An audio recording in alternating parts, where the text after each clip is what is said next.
krushipetnam.org ఉన్నాయి. మీరు ఆకృతి దేవి ఆకృతి గూగుల్లో వచ్చి ఆయన పేరు కొట్టినా వస్తాయి. ఇక ముఖ్యంగా రేపు 9వ తారీఖు దాకా ఈ దేవి భాగవతం జరుగుతుంది 7-9. తర్వాత రేపు సాటర్డే అండ్ సండే 8 and 9 లివర్మూర్ టెంపుల్లో, శివ విష్ణు టెంపుల్ ఇన్ లివర్మూర్లో నారద భక్తి సూత్రాల మీద ప్రవచనం ఉంది. తప్పకుండా రండి. ఇప్పుడు ఈ విధంగా వీరి గురించి నాబోటి వాడు ఏదో పరిచయం చేయడం అన్నది ఎలా ఉంటుందంటే, సముద్రానికి లోతును అవతల ఒడ్డు ఎక్కడుందా అని వెతుకుతున్నట్టే ఉంటుంది. అందుకని నేను ఇక్కడితో ఆపి శ్రీ బ్రహ్మశ్రీ శర్మ గారిని వేదిక మీద కూర్చున్నారు. దైవీ భాగవత ప్రవచనం ప్రారంభించవలసిందిగా కోరుతున్నాను. ఇవాళ దీని గురించి మాట్లాడడం అనేది ఇది చాలా ఏదో నేను ఎప్పుడో ఎక్కడో ఎందుకో ఏ జన్మలోనో మంచి కార్యం చేసుకుంటేనే ఇలాంటి వాళ్ళ గురించి మాట్లాడడం అన్నది వినడం అన్నది మనకు జరుగుతుంది.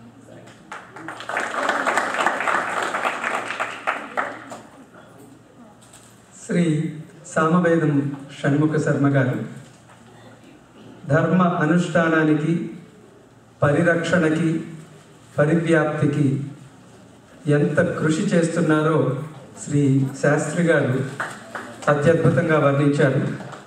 మీకు ఇంకా వివరాలు కావాలంటే వారిని విడిగా సంప్రదించండి. ఇప్పుడు ఉపన్యాసం మొదలు.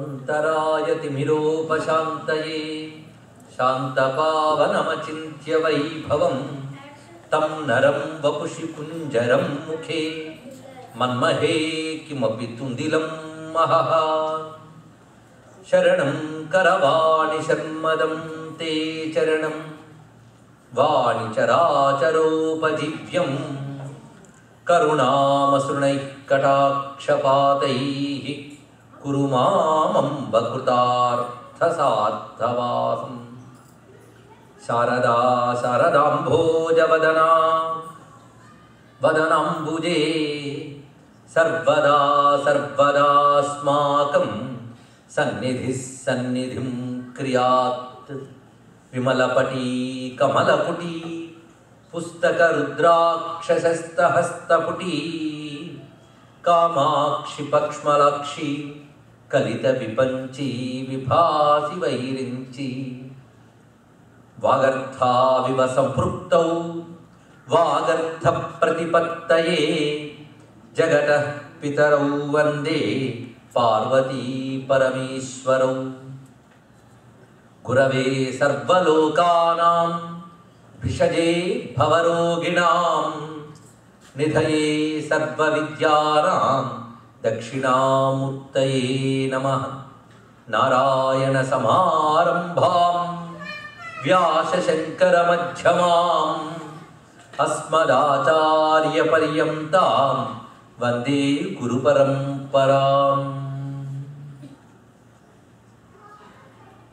జయ జయ జగదంబ శివే జయ జయ కామాక్షి జయ జయాద్రిసుతే జయ జయ మహేశ దయితే జయ జయ చిద్గగన కౌముదీధారే.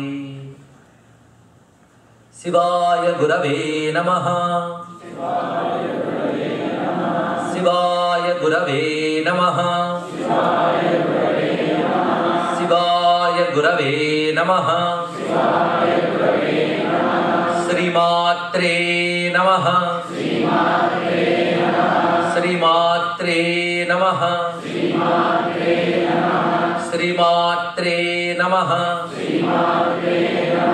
శ్రీ విష్ణు రూపాయ నమః శివాయ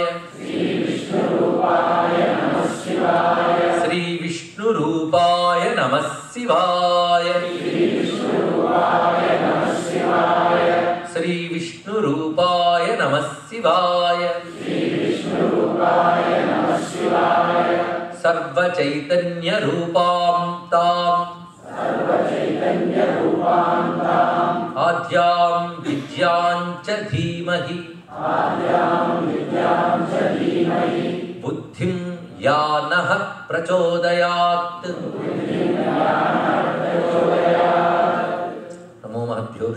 అస్మద్గురుభ్యో నమః. ఓం నమో భగవతే వ్యాసదేవాయ. జగదంబామయమైన ఈ సభా సదస్సుకి నమస్సులు సర్పణ చేసుకుంటూ వ్యాస భగవానుడు అనుగ్రహించిన దేవీ భాగవతాన్ని నిన్న మనం ప్రారంభం చేసుకున్నాం.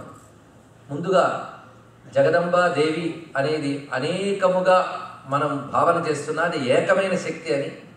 పరమేశ్వరుని యొక్క శక్తి దేవి జగదంబ అని చెప్పబడుతున్నది. పరమేశ్వరుడు అంటే సృష్టి స్థితి లయలు చేయువాడు పరమేశ్వరుడు. ఈ మూడు చేసేటప్పుడు మనం మూడుగా వ్యవహరిస్తున్నాడు ఒక్కడే నిజానికి. ఏ శక్తితో ఈశ్వరుడి పనులు చేస్తున్నాడో ఆ శక్తిని మనం అమ్మవారు అని అంటున్నాం. అటువంటి ఆ జగదంబ యొక్క వైభవం ఇక్కడ ప్రస్తావన చేసేటప్పుడు ప్రకృతి అనే మాట నేను ప్రస్తావన చేయడం జరిగింది.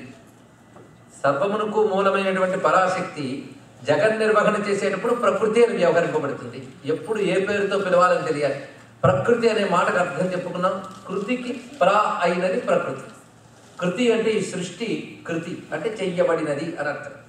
చెయ్యబడిన ఈ సృష్టికి ఏది ప్రథమము, ఏది ప్రధానము, ఏది ప్రకృష్టము అది ప్రకృతి. దీని గురించి విస్తారంగా చెప్పాను కనుక ఇప్పుడు మళ్ళీ వ్యాఖ్యానించనక్కర్లేదు, కేవలం స్మరణ చేసుకోవడమే. కొత్త వారికి కేవలం తెలియజేయడమే.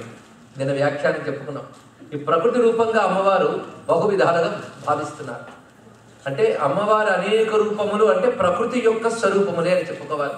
ప్రకృతి అంటే చెప్పుకున్నాం సృష్టిని నిర్వహించడానికి అమ్మవారు స్వీకరించిన రూపములే ప్రకృతి రూపములు.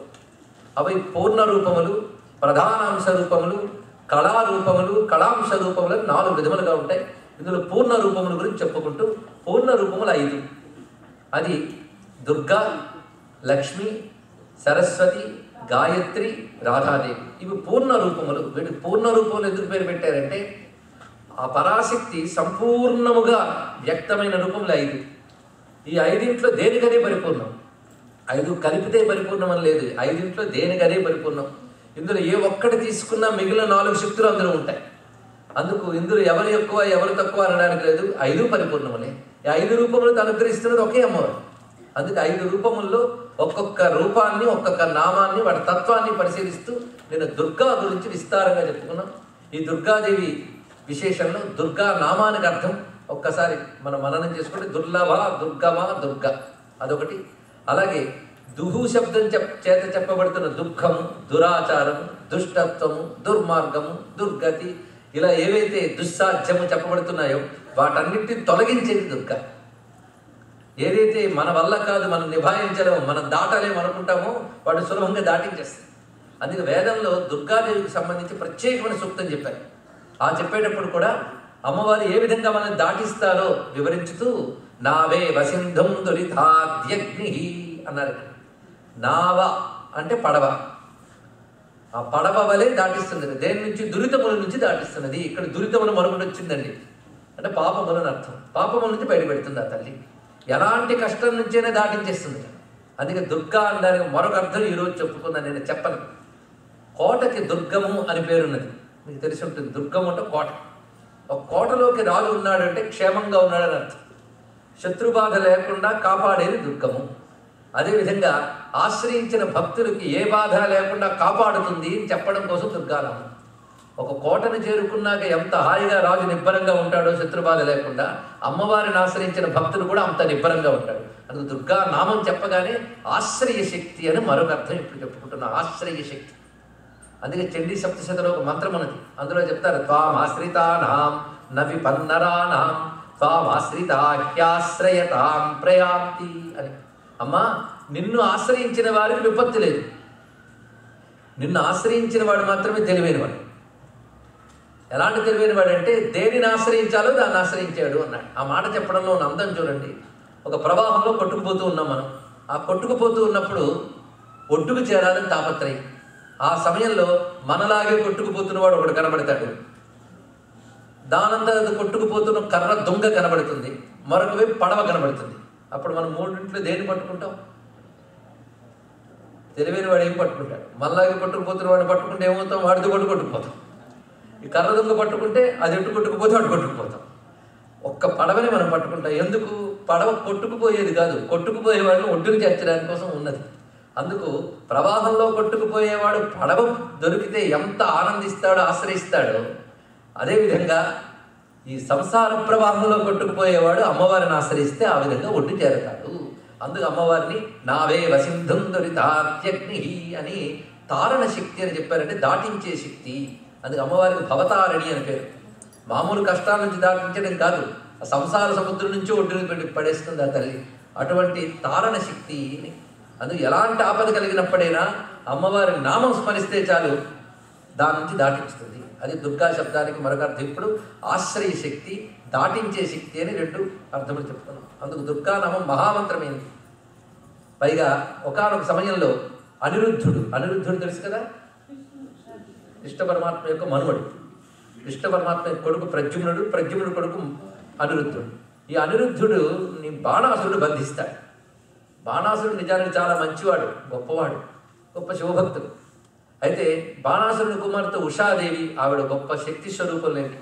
ఆ ఉషాదేవి చిత్రలేఖ అనే చెలికత్తె సాయంతో తాను వరించినటువంటి అనిరుద్ధుని యొక్క ఆ శయ్యతో సహా ఆయన తీసుకురావడం జరుగుతుంది. అప్పుడు అనిరుద్ధుడితో ఉషాదేవి తన యొక్క మనస్సును చెప్తూ ఉంటే బాణాసురుడు బంధించేస్తాడు. ఎలా బంధిస్తాడంటే తాడుతో కాదు, నాగపాశాలతో బంధిస్తాడు. నాగపాశ బంధనం అంటే పాములు చుట్టుకోవడం అని కాదు, అదొక మంత్రశక్తి. పాముల వలె అది బాధ పెడుతూ చుట్టుకుంటుంది. అలాగ బాధ పెడుతూ ఉన్నాడు అనిరుద్ధుడు. ఆ సమయంలో ఆ బంధించి అక్కడ పడేసి బాణాసురుడు వెళ్ళిపోయాడు. అప్పుడు నారదులు వారు వస్తారు. ఆయన యోగశక్తితో ఎక్కడికైనా వెళ్ళగలడు కనుక ఆయన వస్తాడు. వచ్చి ఒక మాట చెప్తాడు. ఏమనంటే, నీకు కొన్ని మంత్ర రాశి నేను ఉపదేశిస్తాను, ఆ మంత్రముల్ని అలా జపం చేసుకుంటూ ఉంటే నీకు రక్షణ లభిస్తుంది అని చెప్పాడు. ఆ మంత్రములు ఇప్పుడు మనం కూడా తెలుసుకోవచ్చు. ఎందుకంటే మన నిత్య జీవితంలో అనుష్ఠానానికి పనికొచ్చేటటువంటివి, పెద్ద పెద్ద నియమాలు, ఇబ్బందులు అవసరం లేనివి అయిన చిన్న చిన్న మంత్ర రాశి పెద్ద పెద్ద ఫలితాలు ఇచ్చే మనకు ఋషులు ఇచ్చారు. ఎక్కువ కష్టపడక్కర్లేదు, అవి గుర్తుపెట్టుకుంటే చాలు. అయితే ఎవరు గుర్తుపెట్టుకుంటారు? ఎవరికి బాగుపడే యోగం ఉంటే వాళ్ళు గుర్తుపెట్టుకుంటారు, అందులో సందేహం లేదు. అందుకు ఇక్కడ చెప్పబడేవి నామాష్టకమని అమ్మవారి 8 నామాలు నారదుల వారు అనిరుద్ధుడు ఉపదేశం చేస్తారు. అక్కడ చెప్తాడు, దుర్గాదేవిని స్మరించిన ఆయన దుర్గాస్మరణ చేత నువ్వు ఎలాంటి ఆపద నుంచి అయినా బయటపడతావు. ఆ నామములు మొత్తం 8. ఆర్యాయై నమః, దుర్గాయై నమః, వేద గర్భాయై నమః, అంబికాయై నమః, భద్రాయై నమః, భద్రకాళ్యై నమః, క్షేమ్యాయై నమః, క్షేమంకర్యై నమః. 8 నామములు. సుమారు 13 ఏళ్ల నుంచి భారతదేశంలో అనేక మంది చేత ఈ నామను పఠింపజేయడం, వాడి సత్ఫలితాలు పొందడం జరుగుతున్నది. అక్కడ విన్నవాళ్ళు ఎవరైనా ఇక్కడికి వచ్చుంటే వాళ్ళకి ఇది ఒక విధంగా పునశ్చరణ లేదా స్మరణ అవుతుంది. కానీ ఈ మంత్ర సామాన్యం కాదు, కూర్చుని తీరు చూడండి. ఆర్యాయే నమః, ఆర్యాయే నమః మొదటి మంత్రం ఇది. ఇక్కడ ఈ నామాలు నేను తీసుకోవడానికి దుర్గాదేవి తత్వం చెప్పడానికి కూడా నామం అవసరం. నిన్న మనం చెప్పుకున్నాం, ఒక్కొక్క నామము ఒక్కొక్క తత్వాన్ని చెప్తుంది అని. ఆర్య అంటే పూజ్యురాలు, ఇది అర్థం. ఆర్య శబ్దానికి పూజ్యులని అర్థం. అందుకని ఆర్య ద్రావిడ తెగలేం లేవండి. అవి మన చరిత్రను వక్రీకరించిన పాపాత్మలు చేసిన పని ఇప్పటికీ భారతదేశంలో కూడా దౌర్భాగ్య చరిత్ర చదువుతున్నాం. ఆర్య ద్రావిడ విభాగంలో ఏమీ లేవు. మనల్ని చేర్చడం కోసం ఆనాడు పాశ్చాత్యులు పనిన కుట్ర అదే కొనసాగుతుంది. దీని గురించి ఎక్కువ చర్చించడానికి ఇది వేదిక కాదు కనుక నేను చర్చించట్లేదు. ఆసక్తి ఉంటే తర్వాత చర్చిద్దాం. ఈ మాట ఇప్పుడు ఎందుకు చెప్పానంటే, మీ పిల్లల్లో కూడా ఆర్యులు వచ్చి దండయాత్ర చేసేది ఇలాంటివి ఏమైనా పిచ్చి పిచ్చి భావాలు ఉంటే ముందు మనం తొలగించుకుని మన పిల్లలకు కూడా తప్పుడు చరిత్ర అని చెప్పండి. ఇంకా శాస్త్ర చరిత్ర కావాలంటే ఫార్మర్స్ రాశారు, వాడో చెప్పండి. అవి తర్వాత చూద్దాం సందర్భం. మొత్తం ఆర్య అనే శబ్దం వచ్చింది కనుక ఆర్య అంటే పూజ్యురాలు, సర్వదేవతల చేత పూజింపబడే తల్లి ఆర్య. అందుకు ఆ జగజ్జనని ఆర్య అని పేరు పెట్టగానే సర్వదేవతల చేత పూజింపబడుతున్న దగ్గర ఆర్యాయై నమః, ఇది మొదటి నామం. రెండవది దుర్గాయై నమః. దుర్గా గురించి చాలా విశేషంగా చెప్పుకున్నాం కనుక ఇప్పుడు అర్థం చెప్పక్కర్లేదు. వేదగర్భాయై నమః, ఇది గొప్ప మాట అండి. ఎందుకంటే వేదములు మంత్రరాశి, మంత్రస్వరూపం. అది వేదములు వాక్యములు అనరు, వేదములు మంత్రములు అంటారు. మంత్రానికి వాక్యానికి తేడా ఏంటో తెలుసా? శక్తివంతమైన శబ్దానికి మంత్రం అని పేరు, ఇది అర్థం. అంటే ఇది పవర్ఫుల్ సౌండ్. నిన్న మనం చెప్పుకున్న మీనింగ్ వేరు, పవర్ వేరు. శక్తివంతమైన శబ్దములు. అందుకు ఆ వేదములందు ప్రతిపాదింపబడే శక్తి ఎవరు? ఈ తల్లి. అందుకు వేద గర్భ. వేద గర్భ అనే మాట చక్కని మాట. అంటే వేదముల లోపల ఉన్నది అని అర్థం. గర్భము అంటే లోపలి భాగం. వేదాలలో ఈ తల్లి చెప్పబడుతున్నది, వేదాలన్నీ ఈ తల్లిలోనే ఉన్నాయి. రెండూ అర్థములు ఇక్కడ. వేదములలో ఉన్న తల్లి, తనలో వేదములను కలిగిన తల్లి.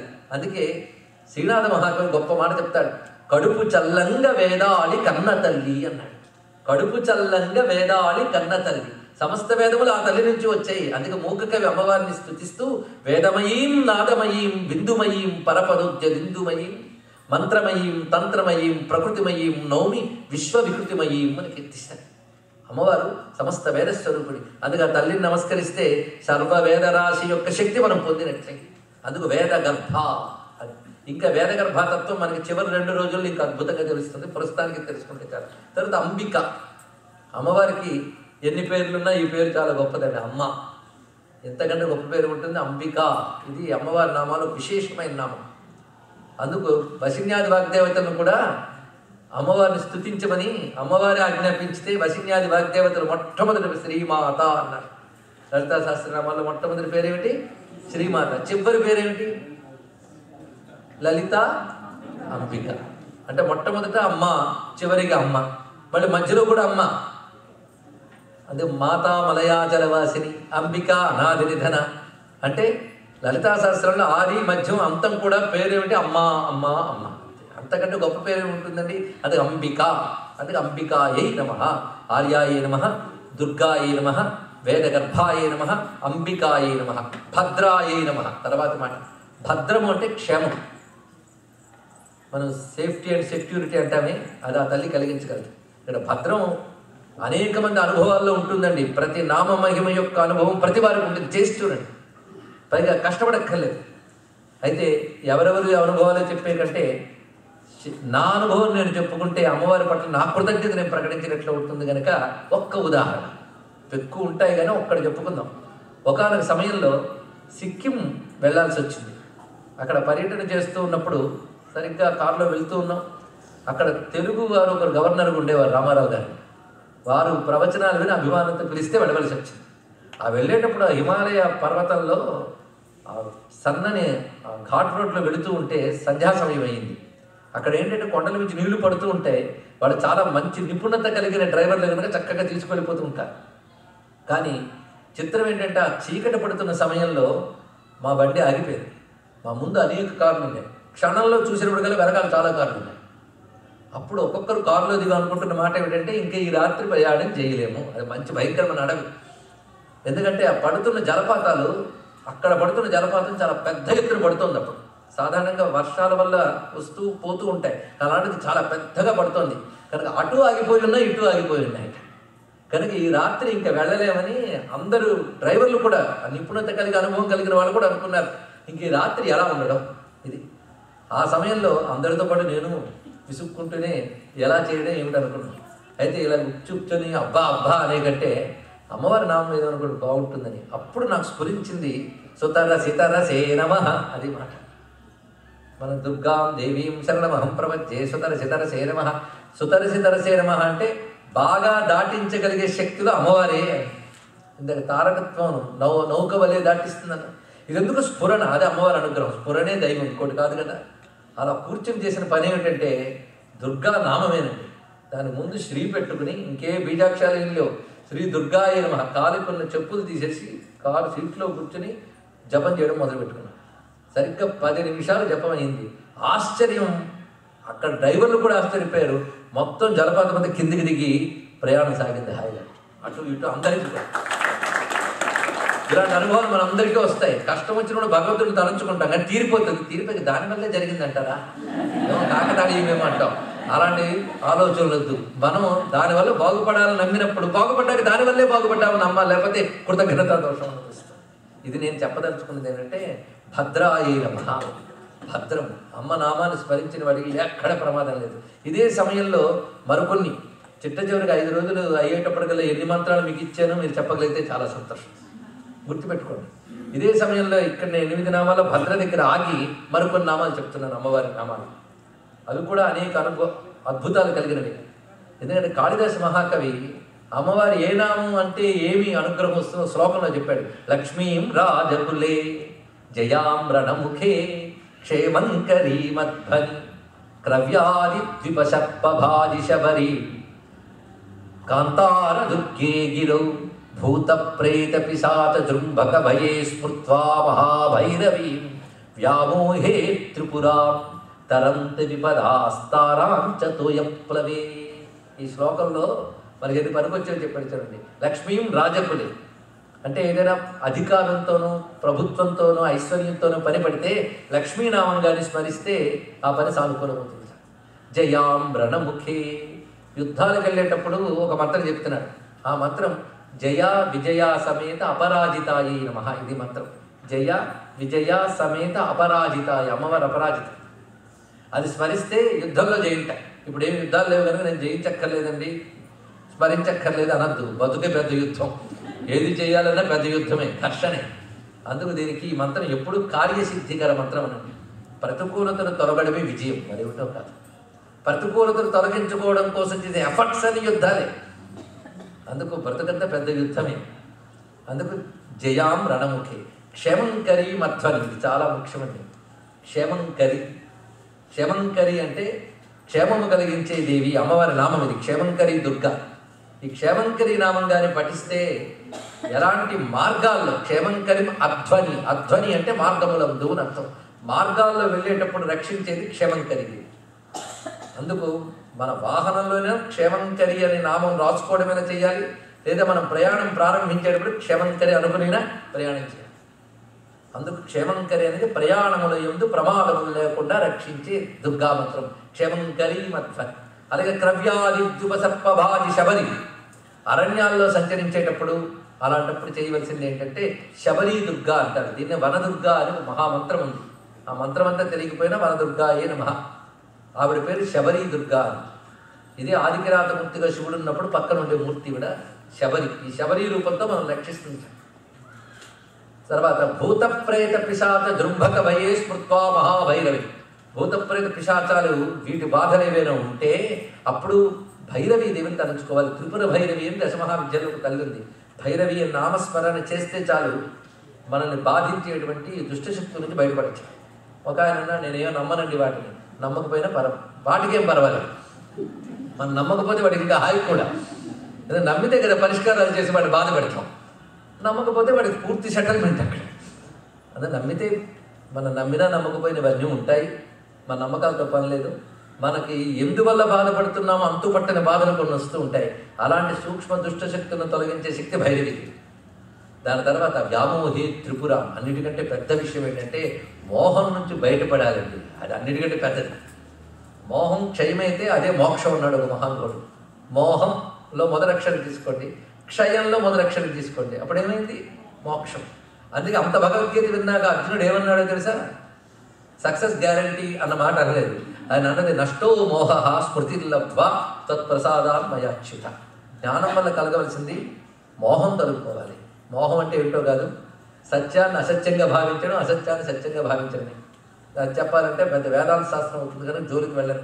కానీ ఆ త్రిపుర సుందరి దేవి, ఆ శ్రీ విద్యాధిదేవతని గారి భావన చేస్తే ఆ మోహం నుంచి బయటపడతాం. అందుకే మోక్ష విద్య అవుతుంది శ్రీ విద్య. వ్యామోహి త్రిపురాం తరంత విపదాస్తారాంచ తోయప్లవే. ప్రవాహంలో కొట్టుకుపోతున్నప్పుడు తారాదేవిని తలుచుకోమన్నారు. ఈ తారాదేవి కూడా తరింపజేసేది తార, దాటించే తల్లి. ఇది బౌద్ధంలో కూడా ఈ తారాదేవి ఉపాసన ఉందండి. టిబెట్, చైనా మొదలైన ప్రాంతాల్లో ఇప్పటికీ జరుగుతుంది. మొత్తానికి అమ్మవారి నామాలు కూడా చెప్పుకున్నాం. ఈ నామాల స్మరణ కూడా చేసుకోవాలి. అందుకే భద్రాయై నమః, భద్రమునిచ్చున్నది. భద్రకాళ్యై నమః తర్వాత నామం భద్రకాళి. అమ్మవారి కాళీ నామములు చాలా ఉన్నాయి. మహాకాళి, నిన్న మహాకాళి వచ్చింది గుర్తుందా? మొట్టమొదటి ఆ తల్లి వచ్చింది. బ్రహ్మగారి ముందు దర్శనం ఇచ్చిందిగా అద్భుతంగా మహాకాళి. ఆవిడ మహాకాళి. దశమహావిద్యలో మొదటి విద్య కాళీ విద్య అండి, సామాన్యం కాదు. కాళీ విద్య అర్థం కావాలి, కానీ అది అర్థమైతే అది సులభంగా మోక్షాన్ని ఇస్తుంది. మన రామకృష్ణ పరమహంస ఆ కాళీ ఉపాసకుడేగా. అయితే కాళీ ఉపాసనలు చాలా ఉన్నాయి. మహాకాళి, దక్షిణకాళి, శ్యామాకాళి, భద్రకాళి, ఇలా బహునామములతో కాళీదేవి ఉన్నది. అందులో ప్రధానంగా మనకి ఇప్పుడు భద్రకాళి వచ్చింది. భద్రకాళి అంటే కాలం స్వరూపమే కాళి అని నేను చెప్పుకున్నాం. ఎన్ని బాగున్నా కాలం అనుకూలిస్తే అన్ని బాగుంటాయి. ఆ కాలం మనకు అనుకూలించడమే కాకుండా భద్రం కూడా కలిగించాలి. ప్రతి కాలంలో ప్రతి భాగము, ప్రతి క్షణము, ప్రతి నిమిషము, ప్రతి రోజు, ప్రతి పగలు, ప్రతి రాత్రి, ఇలా కాలమంతా భద్రం కలిగించే శక్తి భద్రకాళి. అందుకే భద్రాయై నమః, భద్రకాళ్యై నమః, క్షేమ్యాయై నమః. ఇది గొప్ప మాట. అంటే క్షేమమే ఆమె యొక్క స్వభావం అంట. ఆవిడ స్వరూపము, స్వభావము క్షేమం. అమ్మవారు ఎప్పుడు క్షేమంకరి. అది క్షేమ్యాయై నమః అంటే క్షేమము కలిగించే స్వభావము కలది. దాని తర్వాత క్షేమంకర్యై నమః, ఆవిడ క్షేమస్వరూపమే కాదు అందరికీ క్షేమం కలిగిస్తుంది. ఇందాక చెప్పిన క్షేమంకరి నామం 8 నామాల్లో ఉన్నదండి. అందుకు 8 నామాలు పెద్ద కవచంలా దగ్గర పెట్టుకుంటారని చెప్తున్నారు. అందరికీ పనికొచ్చేవి చెప్పి వెళితే జీవితంలో మనది కాని దేశంలో రాణిస్తున్న మీ మేధస్సుకి భగవచ్ఛక్తి కూడా అనుకూలమైతే మరింతగా మీరు మీ కుటుంబ సభ్యులు అన్ని విధాలు బాగుండాలన్న కోరికతో శాస్త్రము చెప్పిన ఈ సులభోపాయము మీకు అందించడానికి నా ప్రయత్నం. కనుకని ఇప్పుడు వచ్చిన నామాలు ఆర్యాయ నమః, దుర్గాయ నమః, వేదగర్భాయ నమః, అంబికాయ నమః, భద్రాయ నమః, భద్రకాళ్యై నమః, క్షేమ్యాయ నమః, క్షేమంకర్యై నమః. 8 నామములు.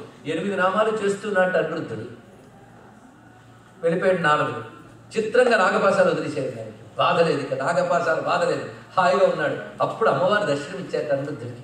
ఇచ్చి నాయన చాలా సంతోషం, నీకు ఇప్పుడు బంధనం అనేది లేదు, కానీ నువ్వు ఇక్కడ ఉండాలి.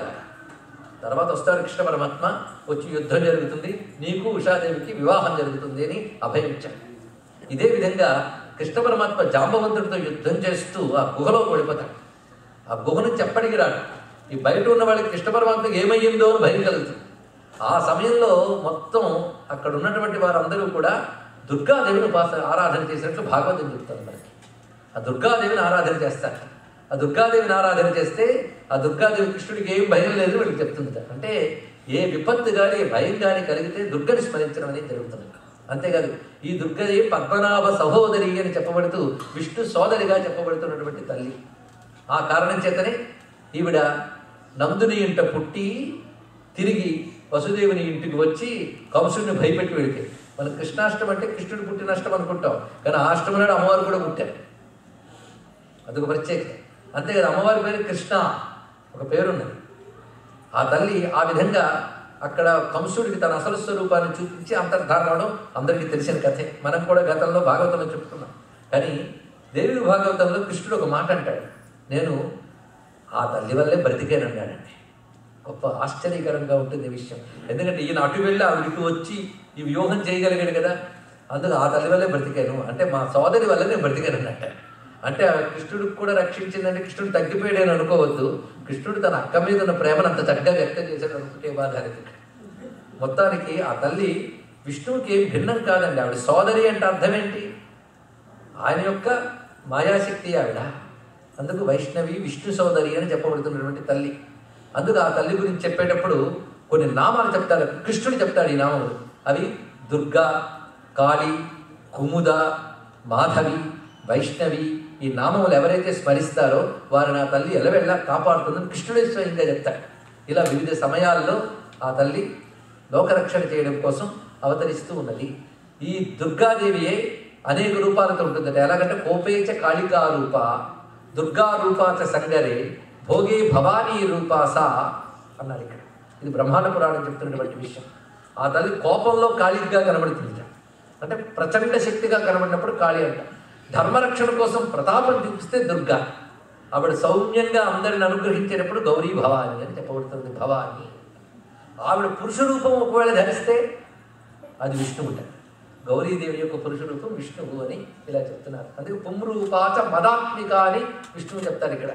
అందుకే మనం విష్ణువు యొక్క రూపమే అమ్మవారిని యా ఉమాస స్వయం విష్ణువు అని ప్రకటించడం కూడా జరుగుతున్నది. కనుక దుర్గాదేవికి విష్ణువుకి సోదర బంధం, శివుని యొక్క శక్తి అయినది. ఈ విధంగా దుర్గాదేవి యొక్క వైభవాన్ని చెప్పుకున్నాం. ఇప్పుడు రెండవ తల్లి గురించి వెళదాం. దుర్గ గురించి చెప్తే చాలా ఉందిలేండి. ఇందులో ఒక్కొక్క తల్లి చాలు, ఒక్కొక్క వారం 10 రోజులు హాయిగా చెప్పుకోవడానికి. కానీ ఏ తల్లి అయినా ఒక తల్లి యొక్క రూపం. ఇక్కడ దుర్గ గురించి చెప్తూ సర్వశక్తి స్వరూపాచ శక్తి రీసస్య సంతతం. ఆవిడ సర్వశక్తి స్వరూపిణి. సృష్టి యందు ఎక్కడెక్కడ ఏ శక్తి ఉన్నదో ఆ శక్తి అంతా ఈ తల్లి యొక్క రూపమే. అంతేకాదు ఈశస్య శక్తి, శివునికి కూడా ఈవిడే శక్తి అయ్యా. ఆ శక్తి లేకపోతే శివుడు ఏమి చేయలేడు. శక్తి వల్లనే అన్ని చేయగలుగుతున్నాడు కదా. అయితే శక్తి అనేది ఎక్కడి నుంచో రాదండి, శివునికి సహజమైనది. శివస్య సహజా ధ్రువ అని చెప్తున్నది శాస్త్రవాక్యం. శివునికి సహజమైనది, ధ్రువమైనది. పరాస్య శక్తిర్వివిధైవ శ్రూయతే స్వాభావికి జ్ఞాన బలక్రియా చ ఉపనిషద్వాక్యం. శ్వేతాశ్వత ఉపనిషత్తు చెప్తున్నది. పరమాత్మ యొక్క స్వభావ సిద్ధమైనటువంటి శక్తి ఏదో అది ఈ తల్లి. అది స్వాభావికి జ్ఞాన బల క్రియాచ అయినటువంటి పరా అస్య శక్తి, ఈశ్వరుని యొక్క శక్తి. ఈ శివశక్తులు రెండు నిజానికి భేదము కలిగినవి కావు. దీపమునకు కాంతి ఎలాగో శివునికి శక్తి ఎలాగో. మనం వ్యవహారానికి అనొచ్చు, శక్తి లేకపోతే శివుడు లేడండి అని. అంటే శివుడు తగ్గిపోయాడని కాదు, కాంతి లేకపోతే దీపం లేదండి అన్నట్టు. దీపు లేకపోతే పచ్చదారి ఎందుకండి, వెలుగు లేకపోతే సూర్యుడు ఎందుకండి? అది అందుకు ఈ విధంగా చెప్పడం జరుగుతుంది. ఆ కారణం చేతనే శివస్య శక్తి అని మాట చెప్పారు. ఇప్పుడు సిద్ధేశ్వరి, సిద్ధి రూప, సిద్ధిదా సిద్ధిరీశ్వరి. ఈ తల్లి అనంత కోట్ల శక్తులతో ఉంటుందట. ఈవిడ స్వరూపమే సిద్ధి. అందుకే సిద్ధ విద్యలుగా చెప్పబడుతున్న కాళీ, తార ఇత్యాది రూపములన్నీ ఈ తల్లి ధరించిన రూపమని. ఈ తల్లి సర్వజీవులలో ఏ విధంగా శక్తి రూపంగా వ్యక్తమవుతుందో చూడండి. మన అమ్మవారంటే ఎక్కడో లోకాల్లో కూర్చున్నదని కాదు, ప్రతి లోకంలో ప్రతి అణువులో ఆ తల్లి ఉంది. ఎలా మనలో ఉందంటే బుద్ధి, నిద్ర, క్షుత్తు, పిపాస, ఛాయ, తంద్ర, దయ, స్మృతి, జాతి, క్షాంతి, భ్రాంతి, శాంతి, కాంతి, చేతన. ఇప్పుడు నేను చెప్పిన లిస్ట్ అంతా చండీ సప్తశతి చదివే అలవాటు ఉన్న వాళ్ళకి ఇందులో ఒక మధురమైన విషయం కనబడుతుంది. అది యాదేవి సర్వభూతేషు బుద్ధి రూపేణ సంస్థిత నమస్తస్యై నమస్తస్యై నమస్తస్యై నమో నమః. యాదేవి సర్వభూతేషు నిద్రా రూపేణ సంస్థిత నమస్తస్యై నమస్తస్యై నమస్తస్యై నమో నమః. ఇది దేవి సూక్తం అని చెప్పబడుతున్నది. ఇది దేవి మహాత్మ్యంలోనే చండీ సప్తశతిలో ఉంది. వేదముల్లో ఉన్న సూక్తములు చండీ సప్తశతిలో శ్లోక రూపాల్లో పెట్టేశారు. అందుకే అది కానీ పఠిస్తే వేదం పఠించినంత శక్తి దానిలో ఉన్నది. మనం ఇప్పుడు యాదేవి సర్వభూతేషు నమస్తస్యై నమస్తస్య అన్నింటిలో కామన్ మారుతున్నవంతా యాదేవి సర్వభూతేషు బుద్ధి రూపేణ, ఇంకో దగ్గర శక్తి రూపేణ, జాతి రూపేణ, శాంతి రూపేణ, క్షాంతి రూపేణ అవి మాత్రమే తీయండి. అది తీస్తే ఇదంతా లిస్టుకి పెట్టండి దేవి భాగవతం. అది ఇక్కడ ప్రత్యేకత. అంటే అమ్మవారంటే నిజానికి అదేదో హిందువుల దేవత, లేకపోతే ఎక్కడో లోకంలోనూ విగ్రహంలోనూ కూర్చున్నావిడానికి కాదు. ప్రతి వారిలో ఉన్న శక్తియే. మనం ఉన్న శక్తిని వాడుకుంటున్నా కానీ తయారు చేసుకు వాడుకోవట్లేదు. ఇది ఒక్కటి ఆలోచించుకోగలిగితే చాలు. బుద్ధి ఉంది కనుక ఉపయోగిస్తున్నా కానీ తయారు చేసేమా? కనుక మన లోపల చైతన్యం ఎన్ని రకాలుగా వ్యక్తమవుతుందో పరిశీలించండి. ఆ వ్యక్తమవుతున్న శక్తులే అమ్మవారి రూపంలో భావిస్తే మన అహంకారం అణగి ఆ శక్తులు మనలో ఉన్న శక్తులు మనల్ని అనుగ్రహిస్తాయి. అందుకు మనలో ఉన్న శక్తులే మనకు అనుకూలంగా ఉండాలని ప్రార్థిస్తే ఇన్ని శక్తులుగా వ్యక్తమవుతున్న ఆత్మశక్తి అమ్మవారని తెలుసుకోవడం కోసం ఆ సూక్తం చెప్పారు. ఆ సూక్తం పారాయణ చేస్తే వేద సూక్తములు పారాయణ చేసిన ఫలితం అని చెప్పారు. వేద సూక్తం పారాయణ చేయాలంటే అధికార భేదములు ఇత్యాదులు ఉన్నాయి. కానీ ఈ సూక్తం పారాయణ చేయడానికి ఎవరైనా చేసుకోవచ్చు. అందుకే వ్యాసుడు ఎంత దయామయుడంటే నియమబద్ధంగా చేయవలసిన వేద సూక్తముల్ని నియమం లేని వారు ఎలా చేసి ధరిస్తారా అంటే పురాణములు స్తోత్ర రూపములు ఇచ్చారు. అందుకే ఈ స్తోత్రములు చదువుకోండి. అయితే నియమం వద్దన్నాం కనుక అడ్డదిడ్డంగా చదవమని నేను చెప్పట్లేదు. కనీస నియమాలు దేనికైనా అవసరం. స్నానం చేయడం, నమస్కారం చేసుకోవడం, ఇవేవైతే సహజంగా మనం నియమాలు ఉన్నాయో అవి పాటిస్తూ, పైగా ఒక్కొక్కప్పుడు స్నానాదులకు అవకాశం లేకపోయినా అనుష్ఠానం మానరాదండి. అవకాశం లేకపోయినా ఇది నేను అన్నాను, మానేసి చేయమని చెప్పండి. ఎక్కడో ప్రయాణాదుల్లో ఉన్న ఈ శ్లోకాలు స్తోత్రాలు ఒక్కసారి పఠించిన స్మరించిన రక్షిస్తాయి నామములు. అందుకు యాదేవి సర్వభూతేషు ఆ సూక్తం అంతా ఒక్క వాక్యంలో పెట్టి ఇక్కడ చూపిస్తున్నాడు. అందుకు ఆ తల్లి క్షుధారూపంతో ఆకలి ఎవరు సృష్టిస్తున్నారు? ఆకలి ఆరోగ్య లక్షణమే కదా. ఒక ఆయన నాడు 3 రోజులకి ఆకలి అయ్యట్లేదండి. గర్వించి చెప్పాల్సింది కాదు, బాధాకరం. Go to doctor. కనుక ఆకలి ఉండాలి. ఆకలి అనేది ఒకటి పెట్టి తినడానికి ఇన్ని పదార్థాలు పెట్టిన తల్లికో నమస్కారం చేసుకుందాం. ఎందుకంటే సౌగ్రభృత్వి భజంతిష్టన్ ఆహార భజన కవి అహం వైశ్వానరో భూత్వా ఇవి చెప్పేటప్పుడు మనలో జఠరాగ్ని రూపంలో ఉన్నటువంటి ఆ తల్లి యొక్క రూపమే కదా ఇదంతా కూడా. అదే నిద్ర, వీటిలో పాజిటివ్ సైడ్ చూడండి. నిద్ర, ఆ నిద్ర గురించి నేను మనం చాలా చెప్పుకున్నాం ఇక్కడ. అది పరమాత్మ యందు యోగ నిద్ర, మనకి శరీరానికి అవసరమైనటువంటి విశ్రాంతి నిద్ర, ఇంకా మోహ నిద్ర ఇత్యాదులు ఉన్నాయి. ఇవన్నీ ప్రపంచ నిర్వహణ కోసం ఆ రూపంతో కూడా అమ్మ ఉన్నది. అదేవిధంగా క్షుత్, పిపాస, ఛాయ, తంద్ర, దయ, స్మృతి ఇవన్నీ కూడా ఆ తల్లి రూపములుగా దర్శించాలి. అలాగే తుష్టి, పుష్టి, లక్ష్మి, ధృతి, మాయ, సర్వశక్తి స్వరూపాస, మొత్తానికి సర్వశక్తి స్వరూపిణి అని చెప్తూ నేను ఇదంతా ఎవరు చెప్తున్నారు నేను గుర్తుందా? ప్రకృతి తత్వం నారాయణుడు ఎవరికి చెప్తున్నాడు? నారదుడు అని చెప్తున్నాడు. ఆ చెప్తున్నప్పుడు నారదుడితో ఒక మాట అంటున్నాడు, నేను ఇప్పుడు నీకు యథాగమం అంటే శాస్త్రాన్ని అనుసరించి నీకు ఇప్పుడు చెప్పాను. అంత నారాయణుడు కూడా ఈ మాట అనాల్సిందేనండి, శాస్త్రాన్ని అనుసరించాను. మరి అంత కృష్ణుడు చెప్పలేదు, తస్మాత్ శాస్త్రం ప్రమాణంతే అని. శాస్త్ర ప్రమాణంగానే భగవంతుడిగా మాట్లాడతాడు. తాను ఏర్పరిచిన శాస్త్రానికి తాను విరుద్ధంగా మాట్లాడు. అది యథాగమం. శాస్త్రముల ప్రకారంగా నేను ఇప్పుడు దుర్గాదేవి గురించి తెలియజేశాను. అయితే నేను ఇప్పుడు చెప్పింది సంపూర్ణంగా చెప్పాను మాత్రం అనట్లేదయ్యా అంటున్నాడు. ఎవరు? విష్ణువే. ఎందుకంటే గుణోస్త్యనంతో అనంతాయ అపరాంచ నిశామయ. ఆ అనంత స్వరూపిణ తల్లి, ఆవిడ యొక్క మహిమలు, గుణములు, వైభవములు అనంతములు. కానీ నేను సంక్షేపముగానే నీకు వివరించాను అని చెప్పి తర్వాత రెండవ తల్లి దగ్గరికి వెళుతున్నాం. ఈ తల్లికి ఒక్కసారి నమస్కారం చేసుకుందాం. ఈవిడ మహాలక్ష్మి. ఈ తల్లి యొక్క వైభవాన్ని వివరిస్తున్నాడు. మహాలక్ష్మి నిజానికి లక్ష్మి అంటే చాలా మందికి ప్రీతిపాత్రమైన విషయం. నేను ప్రధానం అది కదండి లక్ష్మి. అయితే ఆ లక్ష్మీ స్వరూపం ఒక్కసారి మనకి ఋషులు చేసిన గొప్ప పని ఏంటంటే ఒక నామము లేదా ఒక మంత్రం, ఇది అనగానే మనకు భావం స్ఫురిస్తుంది. అంతే కదా. లక్ష్మి అనగానే ఐశ్వర్యం అనే భావం మనకు స్ఫురిస్తుంది. ఐశ్వర్యము అనే భావానికి ఒక శక్తి ఉన్నది. అవునా లేదా? ఐశ్వర్యం అనేది లేకపోతే మనం చిన్నప్పటి నుంచి అంటూ ఉంటాం, విటమిన్ ఎం లేకపోతే దేనికి పనికిరాదండి. కనుక ఐశ్వర్యం అనేది లేకపోతే ఆ సర్వశక్తులు క్షీణించినట్టే కదా. కనుక సృష్టిలో ఐశ్వర్యం అంటే ఏంటో ముందు అర్థం చేసుకోండి. ఐశ్వర్యములన్నిటి సమాహారం.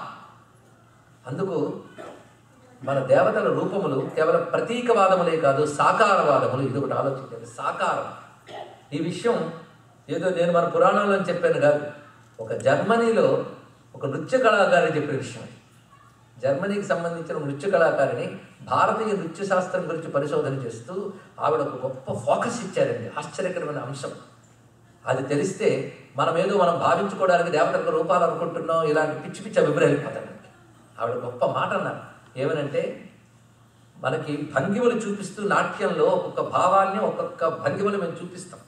అలాగే సృష్టిగతమైన ఒక పరమేశ్వర శక్తి యొక్క ఎక్స్ప్రెషన్ని ఒక స్వరూపంగా చూపించడం, అదే ఆకారములు అని. అందుకే ఆవిడ సింబాలిజం అనే కాకుండా ఎంబాడిమెంట్ అని ఒక గొప్ప మాట చెప్పారు. అంటే ఒక శక్తి యొక్క సాకార రూపం ఒక దేవత. కనుక ఆ దేవతను మనం ఒక్కసారి స్మరించుకున్న, నామాన్ని అనుకున్న, ఆ శక్తి మనలో ప్రవేశించి మనల్ని అనుగ్రహిస్తుంది. ఇది చాలా తేలిక. అందుకు హిందువులు విగ్రహారాధకులు అని అంటే మన సమాధానం చెప్పచ్చు. హిందువులు విగ్రహము ద్వారా శక్తిని, తత్వాన్ని ఆరాధన చేస్తున్నారు. విగ్రహము ద్వారా ఎవడో నిప్పడిగాడండి. సరే, ఒక ఆయన కట్టె వెలిగించి తీసుకొచ్చాడు. ఇదిగో అని. నేను కట్టెవాడు అడిగాడు, నేను నిప్పడిగాను కదా అంటే వాడు ఏం చెప్తాడండి? స్వీట్ తీసుకురారా అంటే లడ్డూ తెచ్చాడు. ఇది ఏమిటంటే లడ్డు ఎవడు తెమ్మన్నాడు? నేను స్వీట్ తెమ్మన్నాను కదా అంటే వాడు ఏం చెప్తాను చెప్పండి. ఆ తీపి అనే పదార్థాన్ని ఇవ్వడానికి లడ్డు అనేటటువంటిది ఎలా సహకరించిందో ఈశ్వర శక్తిని మనకు అందించడానికి విగ్రహం అలా సహకరిస్తుంది. ఈ విగ్రహారాధన ఒక పెద్ద సైన్స్. దాని మీద మీకు ఓపుకుండి, నాకు తీరుకుండి మీరు వినదలుచుకుంటే క్లుప్తంగా చెప్పుకుంటే 2 గంటలు విగ్రహారాధన వెనకాల ఉన్న విజ్ఞానం చాలా అద్భుతంగా ఉంది. మన ఋషులు చెప్పారు. అంత ఉన్నది, అంత ఉందని మాత్రమే నేను చెప్పుకుంటున్నాం. ఇప్పుడు లక్ష్మి అనగానే ఒక రూపం మనకు స్ఫురించాలి. అందుకే లక్ష్మీ తత్వము, లక్ష్మీ మూర్తి ఇవన్నీ కూడా ఉన్నది. అయితే ఇక్కడ నారాయణుడు ఎలాంటి విషయం చెప్పాడంటే క్లుప్తంగా ముందు చెప్తాడు. ఒక సబ్జెక్ట్ని ఎలాగ ప్రజెంట్ చేయాలో విష్ణువుకు బాగా తెలుసు. అందుకే 5 పూర్ణశక్తులు చెప్తాడు. తర్వాత ప్రధానాంశాల రూపాలు చెప్తాడు. కళాంశ రూపాలు అంటే అవన్నీ ఉన్నాయండి మనం వినాల్సింది. ఆ కళాంశ రూపాలు, అంశాంశ రూపాలు అన్నీ చెప్పి అక్కడికి అది పూర్తి చేసి తర్వాత ఒక్కొక్క శక్తిని తీసుకుని ఆ శక్తిని ఎలా ఉపాసించాలి, ఎలా ఆరాధించాలి, ఏ విధంగా మనం భావిస్తే అనుగ్రహిస్తుంది, ఏ రోజు మంచిది, ఏ తిథి మంచిది, నక్షత్రం మంచిది అని చెప్పాడు. అవన్నీ మళ్ళీ ప్రత్యేకించి చెప్తాడు. మనకి సమయాభావం చేత అవి కూడా పూర్తీకరిస్తూ ఎంత అవసరం అని చెప్పుకున్నాం. ఇప్పుడు లక్ష్మీదేవి యొక్క వైభవాన్ని చెప్తున్నాడు. ముందు లక్ష్మి అనే భావం. ఎప్పుడైనా సరే లక్ష్మి అంటే మనకి ధనం ఇచ్చే తల్లి అని మాత్రమే కాకుండా మనకు కొన్ని భావం కలగాలి. ఆ భావములు చెప్తున్నాడు ఇక్కడ.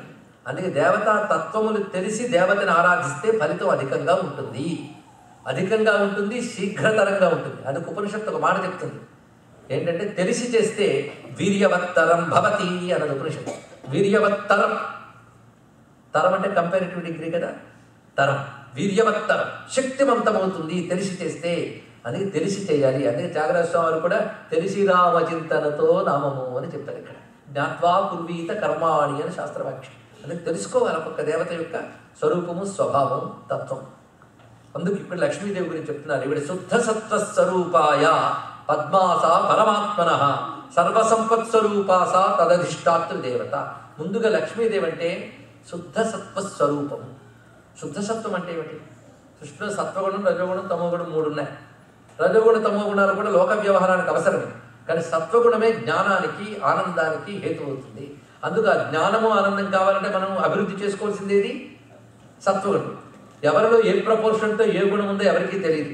కానీ ప్రతి వాళ్ళు 3 గుణాలు ఉంటాయి, ప్రపోర్షన్స్ తేడాలు. అయితే మనం చేసుకోవాల్సింది ఏంటంటే తమో గుణ రజోగుణాలు తగ్గించుకుంటూ సత్వగుణం అభివృద్ధి చేసుకుంటూ ఉంటే అన్ని రకాల జ్ఞానములు. అన్ని రకాల జ్ఞానములు అంటే ఇహలోకానికి సంబంధించిన జ్ఞానం కూడా, అంటే మన ఎడ్యుకేషన్ నాలెడ్జ్ అంటే అది కావాలన్నా సత్వగుణం ఉండాలి, పరమార్థ జ్ఞానం కావాలన్నా సత్వగుణం ఉండాలి. అందుకు సత్వగుణం 3 ఉంటాయి, ఏదో ఒకటి మాత్రం ఉండదండి, 3 కలిసే ఉంటాయి. కానీ అసలు రజోగుణ తమోగుణ వికారములు ఏమీ లేకుండా కేవల సత్వగుణంగానే ఉంటే ఆ సత్వగుణ స్వరూపం లక్ష్మీదేవి. అందుకు శుద్ధ సత్వస్వరూపాచ ఆ మాట నుండి శుద్ధ సత్వము అంటే రజోగుణ తమోగుణ వికారములు లేనిది. అంటే మనం ఇక్కడ దాకా వచ్చామంటేనే సత్వగుణం ఉంటేనే వస్తారండి, గుర్తుపెట్టుకోండి. భగవద్ విషయం వినాలి అనిపించింది అంటేనే సత్వగుణం ఉంటే వస్తారు. అంతమంది ఎందుకు రాలేరు? భగవద్ విషయం వినాలంటేనే సత్వగుణం ఉండాలి. అదేవిధంగా తెలుసుకోవాలనే తపన సత్వగుణం వల్ల పుడుతుంది. అయితే ఆ సత్వగుణం మరొంచెం ఎక్కువ ఉంటే చెప్పే సరిగ్గా ఎక్కుతుంది, కూర్చోబుద్ధిస్తుంది. అప్పుడే తమో గుణం వచ్చింది అనుకోండి, కళ్ళు మూసుకుపోతూ ఉంటే ఆవలింతలు కూడా రావచ్చు. ఏం చేస్తాం? కనుక అన్ని గుణాలు అవసరమే. ఆవలింతలు, నిద్ర అది రాత్రి ఇంటి దగ్గర అట్టి పెడతాం, ఇక్కడ తీసుకురావచ్చు. కనుక అన్నీ ఉండాలి. కనుక సత్వగుణం అప్లై చేసినప్పుడు ఏదైనా మీరు ఇప్పుడు నా సబ్జెక్ట్ వినడానికి ఎంత సత్వగుణం అప్లై చేస్తే అంత తెలుసుకోగలరు. అలాగే మీరు రేపు పొద్దున మనం చదువుకోవడానికి వెళ్ళినప్పుడు మ్యాథమెటిక్స్ ఏదో చెప్పినప్పుడు అప్పుడు సత్వగుణం ఉంటేనే మ్యాథమెటిక్స్ అర్థమవుతుంది. ఏ విద్య అర్థం కావాలన్నా సత్వగుణం ఉండాలి. నేను ఇక్కడ సత్వగుణం చెప్పాను కనుక అదేదో వేదాంతంలో ఉంది అనుకోవద్దు, మనలో ఉంది. మనలో ఉన్న సబ్జెక్ట్ ఇదంతా కూడా.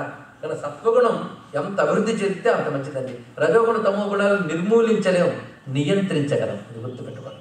ఎప్పుడైనా కూడా నిర్మూలించుదామని ప్రయత్నించద్దు. కొందరు అంటూ ఉంటారు ఇంద్రియ నిగ్రహం వేరు, ఇంద్రియాన్ని నిర్మూలించడం వేరు. నిర్మూలించడమా? ఏది చూస్తే ఏం చెడిపోతామని కళ్ళు మూసుకుని నడుస్తామండి, కింద పడిపోతాం. ఏది వింటే ఏం ప్రమాదం అని చెవులు బిరడాలు పెట్టుకుంటామా? మనం ప్రతిదీ రెగ్యులేషనే తప్ప రిమూవ్ అనేది లేదండి. ఇక్కడ నియంత్రణ, ముందు నియంత్రణ కావాలి. నియంత్రణ అది చాలా అవసరం. అందుకే మనం ముందు రజోగుణ తమో గుణాన్ని రెగ్యులేట్ చేసుకున్నాం. 24 గంటలు నిద్రపోయే బదులు రోజులో కొంతసేపు నిద్రపోదాం. అలా కొన్ని ఉంటే రజోగుణ తమో గుణం నియంత్రించుకుంటూ మనం సత్వగుణం డెవలప్ చేసుకుంటూ వెళితే ఎప్పటికైనా సిద్ధి. అందుకు ఒక పద్ధతి ఉంది. దేనికైనా హఠాత్తుగా మనం సాధించేద్దాం, సత్వగుణంలోకి వెళ్ళిపోదాం అంటే ఇవాళ ఉపన్యాసం రేపటి నుంచి నేను సత్వగుణమేనండి అంటే హై జంప్ చేసి కింద పడ్డట్టు. అందుకు ప్రధాన ఒక పద్ధతి ఉన్నది. ఇది సాధన మనకు వచ్చి చెప్తున్నాం. అమ్మవారి దగ్గర ఉన్నది లక్ష్మీదేవి శుద్ధ సత్వస్వరూపం. అంటే సత్వగుణం అని చెప్పడే జ్ఞానము, ఆనందము, సత్యము, ధర్మము ఇవన్నీ ఆ సుగుణాల రాశి అమ్మవారు. లక్ష్మీదేవి అంటే సకల సద్గుణాలు, సౌమ్యత ఇలాంటి సాత్విక లక్షణములన్నిటి యొక్క రాశీభూతం. వివేకానంద భాషలో చెప్పాలంటే the embodiment of positive thoughts అన్నాడు. Embodiment of positive thoughts. ఆ విధంగా అటువంటి స్వరూపాన్ని మనం ఒక్కసారి భావన చేస్తే మనకు కూడా లక్షణాలు వస్తాయి. చేతితో కర్పూరం పట్టుకున్నాం అనుకోండి, తర్వాత కర్పూరం తీసేగానే చేతికి కర్పూరం వాసన వస్తుంది. అవునా లేదా? అలాగే హృదయంలో ఇలాంటి తల్లిని ధ్యానం చేస్తే మనకి ఆ సత్వగుణ లక్షణాలు అభివృద్ధి చెందుతాయి. శుద్ధ సత్వస్వరూపాస అన్నారు ఇక్కడ. శుద్ధ సత్వస్వరూపిణి ఈ తల్లి. సర్వసంపత్ స్వరూప ఈ తల్లి. సృష్టిలో ఉన్న సర్వసంపదలకు అధిదేవత, తదధిష్టాత్ర దేవత. సంపదలు ఆవిడ రూపము, సంపదలకు ఆవిడ అధిష్టాన దేవత. అదే సంపదలు కావాలంటే తదధిష్టాన దేవతను పట్టుకోవాలి. ఒక ఊర్లో ఒక పని కావాలంటే ఆ ఊరి అథారిటీస్ని ఎలాగైతే మనం పట్టుకోవాలో సంపదలు అనే దానికి అథారిటీ, అధిష్టాన దేవత ఈ తల్లి.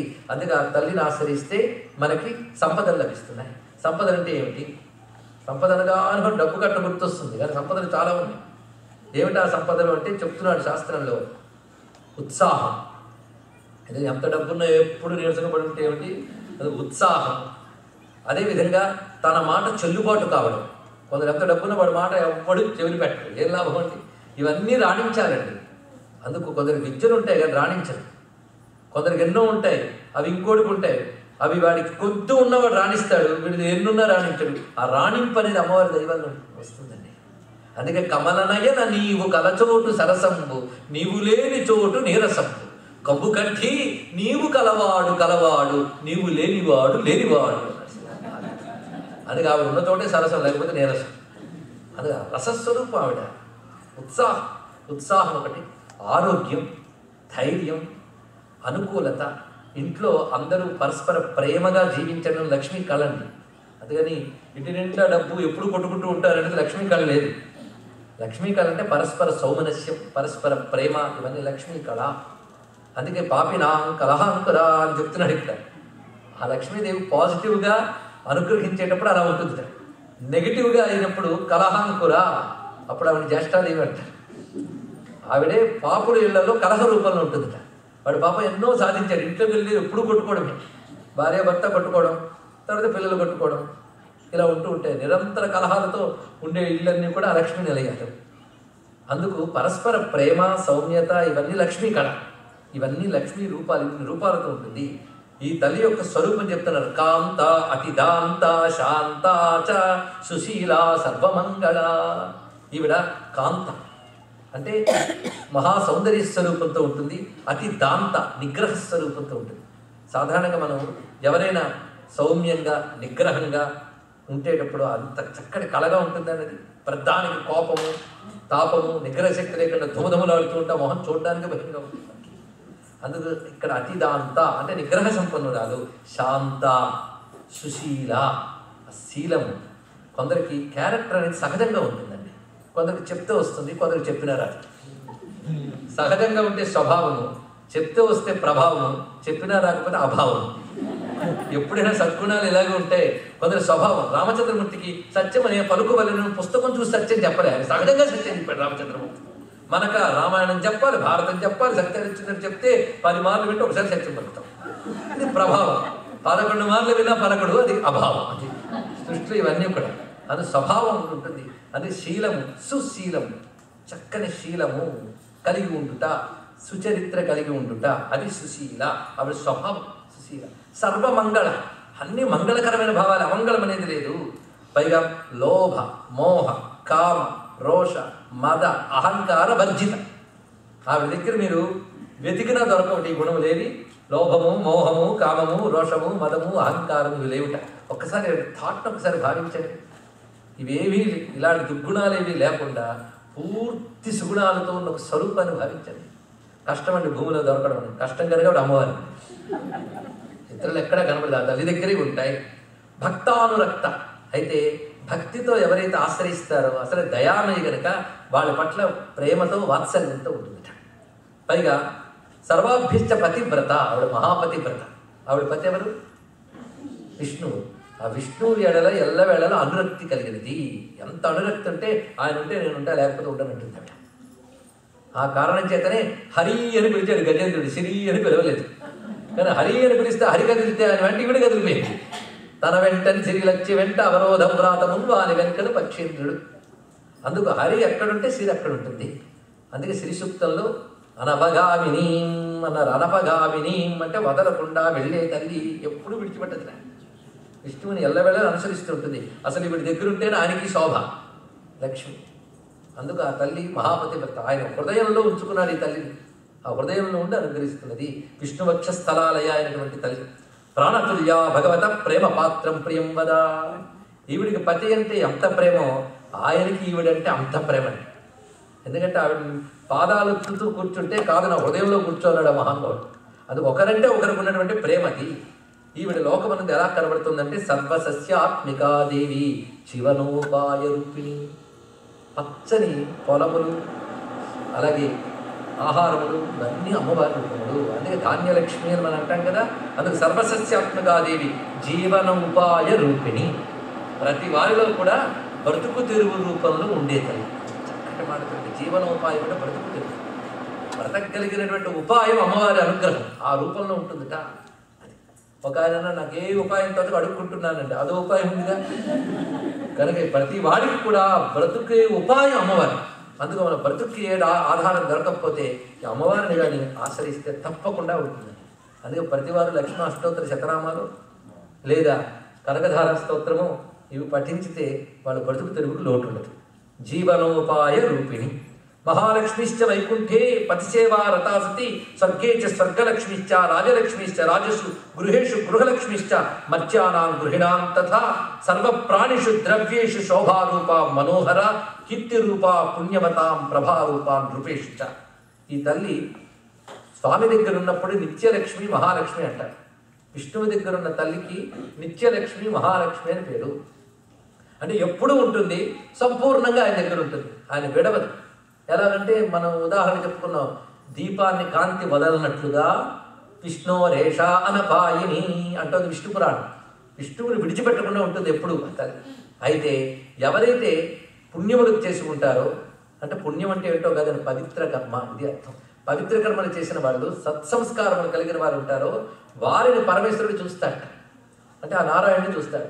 ఆ నారాయణ అనుగ్రహం ఎవరి మీద పడుతుందో అనుగ్రహ రూపిణి లక్ష్మి వారి మీద ప్రసరిస్తుంది. అందుకే ఎవరు ఎంత పుణ్యము పవిత్ర చేసుకుంటే వారికి అంత లభిస్తుంది. మనం ఎంత తలుపులు తెరుచుకుంటే సూర్యకాంతం అంత లభిస్తుంది, తలుపులు మూసేసుకుంటే లభించదు. అదే సూర్యుడు కొందరి మీద కాంతి కురిపిస్తున్నాడు, కొందరి మీద కురిపించట్లేదని అంటారా అండి? తలుపులు తెరుచుకున్న వాడికి కాంతి, మూసుకున్న వాడికి కాంతి లేదు. పుణ్యం అంటే ఏంటో కాదు, మనం పవిత్రం అవుతూ ఉంటే భగవద్ అనుగ్రహం పొందగలం. తుడిచిన అర్థంలోనే ప్రతిఫలనం కనబడుతుంది, మురికి అర్థంలో కనబడదు కదా. అందుకు భగవద్ అనుగ్రహం కోసం మనల్ని మనం పవిత్రం చేసుకుంటూ ఉంటే భగవద్ అనుగ్రహం ఆ లక్ష్మీ రూపంలో వస్తూ ఉంటుంది. అయితే ఎవడైనా తేడాలు చేశాడు అనుకోండి, ఇవి వదిలేస్తుంది అనమాట. అందుకే స్వర్గేచ స్వర్గలక్ష్మిస్తాం మత్స్యలక్ష్మిశ్చ భూతలే. ప్రతి లోకంలో ఒక లక్ష్మి ఉంది, లేకపోతే రాము. ఆయా లోకాల్లో ఆయా లక్ష్ములు ఉంటాయి. స్వర్గంలో స్వర్గలక్ష్మి, భూమి యందు భూలక్ష్మి, గృహంలో గృహలక్ష్మి. ఇంద్రుడు మరొక స్తోత్రంలో చెప్తాడు, స్వర్గేచ స్వర్గలక్ష్మిస్తాం మత్స్యలక్ష్మిశ్చ భూతలే వైకుంఠేచ మహాలక్ష్మి దేవదేవి సరస్వతి గంగాచ తులసీత్వంచ సావిత్రి బ్రహ్మలోకగా కృష్ణ ప్రాణాధిదేవిత్వం గోలోకే రాధికా స్వయం అని ఇత్యాది విషయములు చెప్తాడు. అలాగే తోటలలో ఒక తల్లి ఉంటుంది.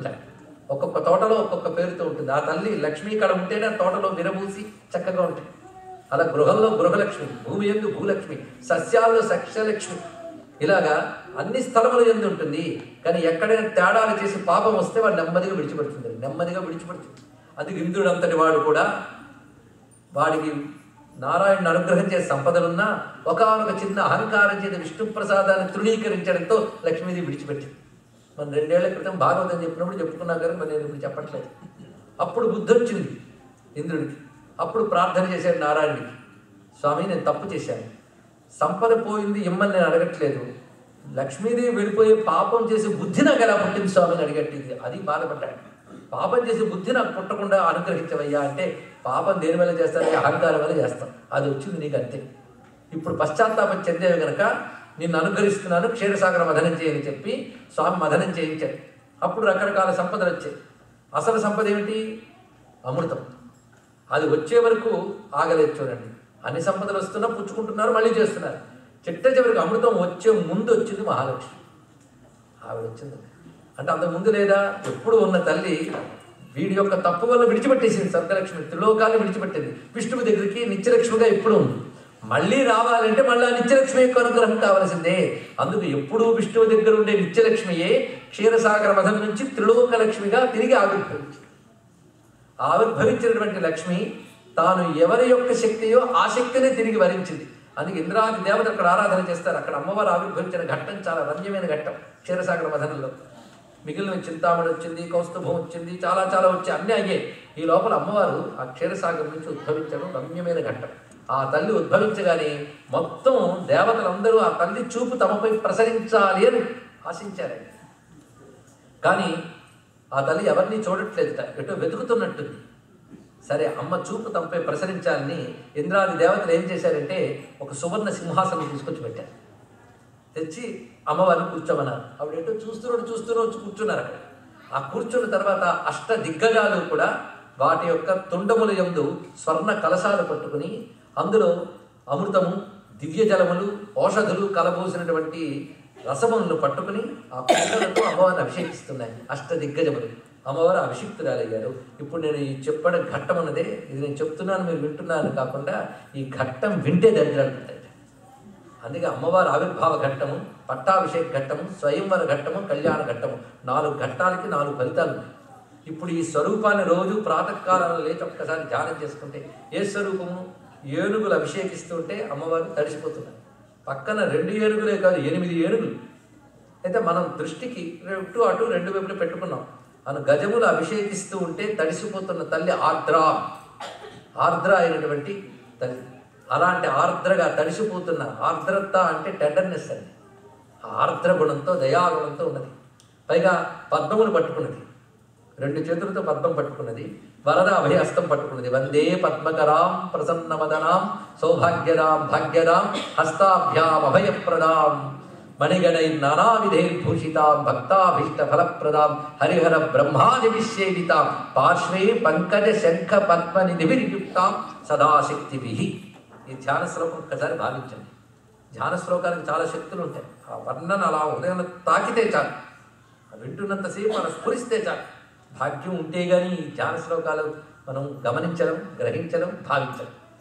ఇప్పుడు అమ్మవారు ఎలా ఉన్నారంటే వందే పద్మకర, ఆవిడ పేరు పద్మ, 2 చేతులతో పద్మం పట్టుకున్నారు, కూర్చొనిది పద్మం, ప్రకాశిస్తున్నారండి. ఈ స్వరూప వర్ణన నారాయణుడు అమ్మవారి ఉపాసన ఎలా చేయాలి, రూపం ఎలా ఉంటుందో వర్ణించేటప్పుడు విశేషంగా చెప్తాడు. పైగా ఏ వేదముల ఆధారంగా ఏ రూపం వర్ణించాడో వివరిస్తాడు.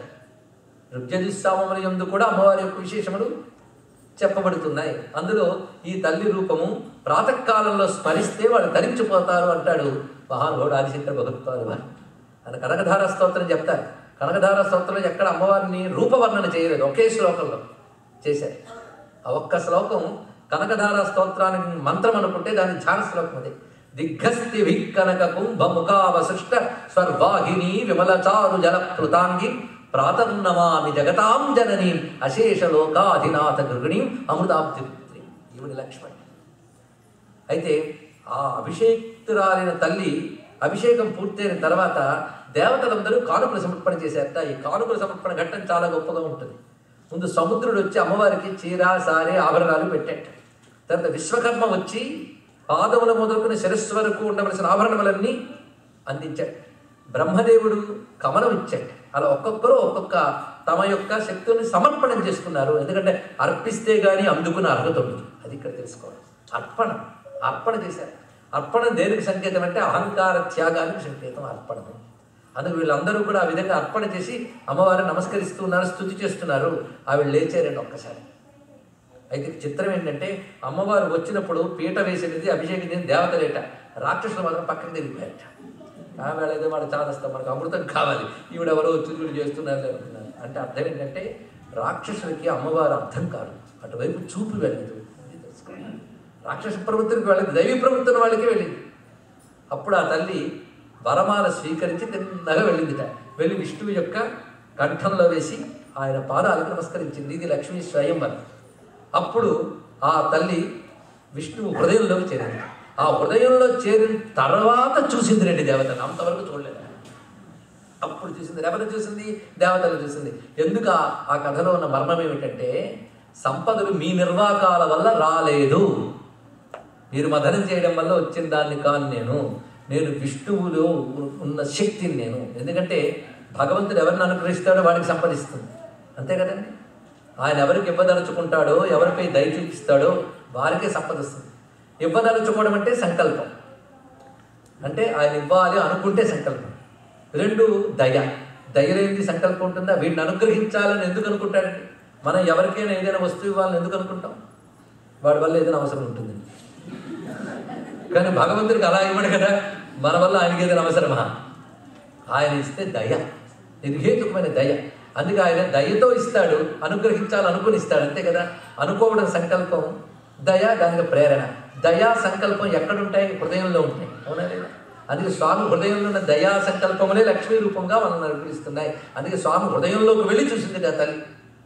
అందుకు మనం కూడా తెలుసుకోవాల్సింది ఏంటంటే ఐశ్వర్యములు మన నిర్వాహకములు కావు, అవి పరమేశ్వరుని యొక్క శక్తి అని ఎరుక కలగాలి. అందుకు అక్కడికి వెళ్ళి చూసింది. ఇది దీనిలో ఉన్న అంతరార్థం.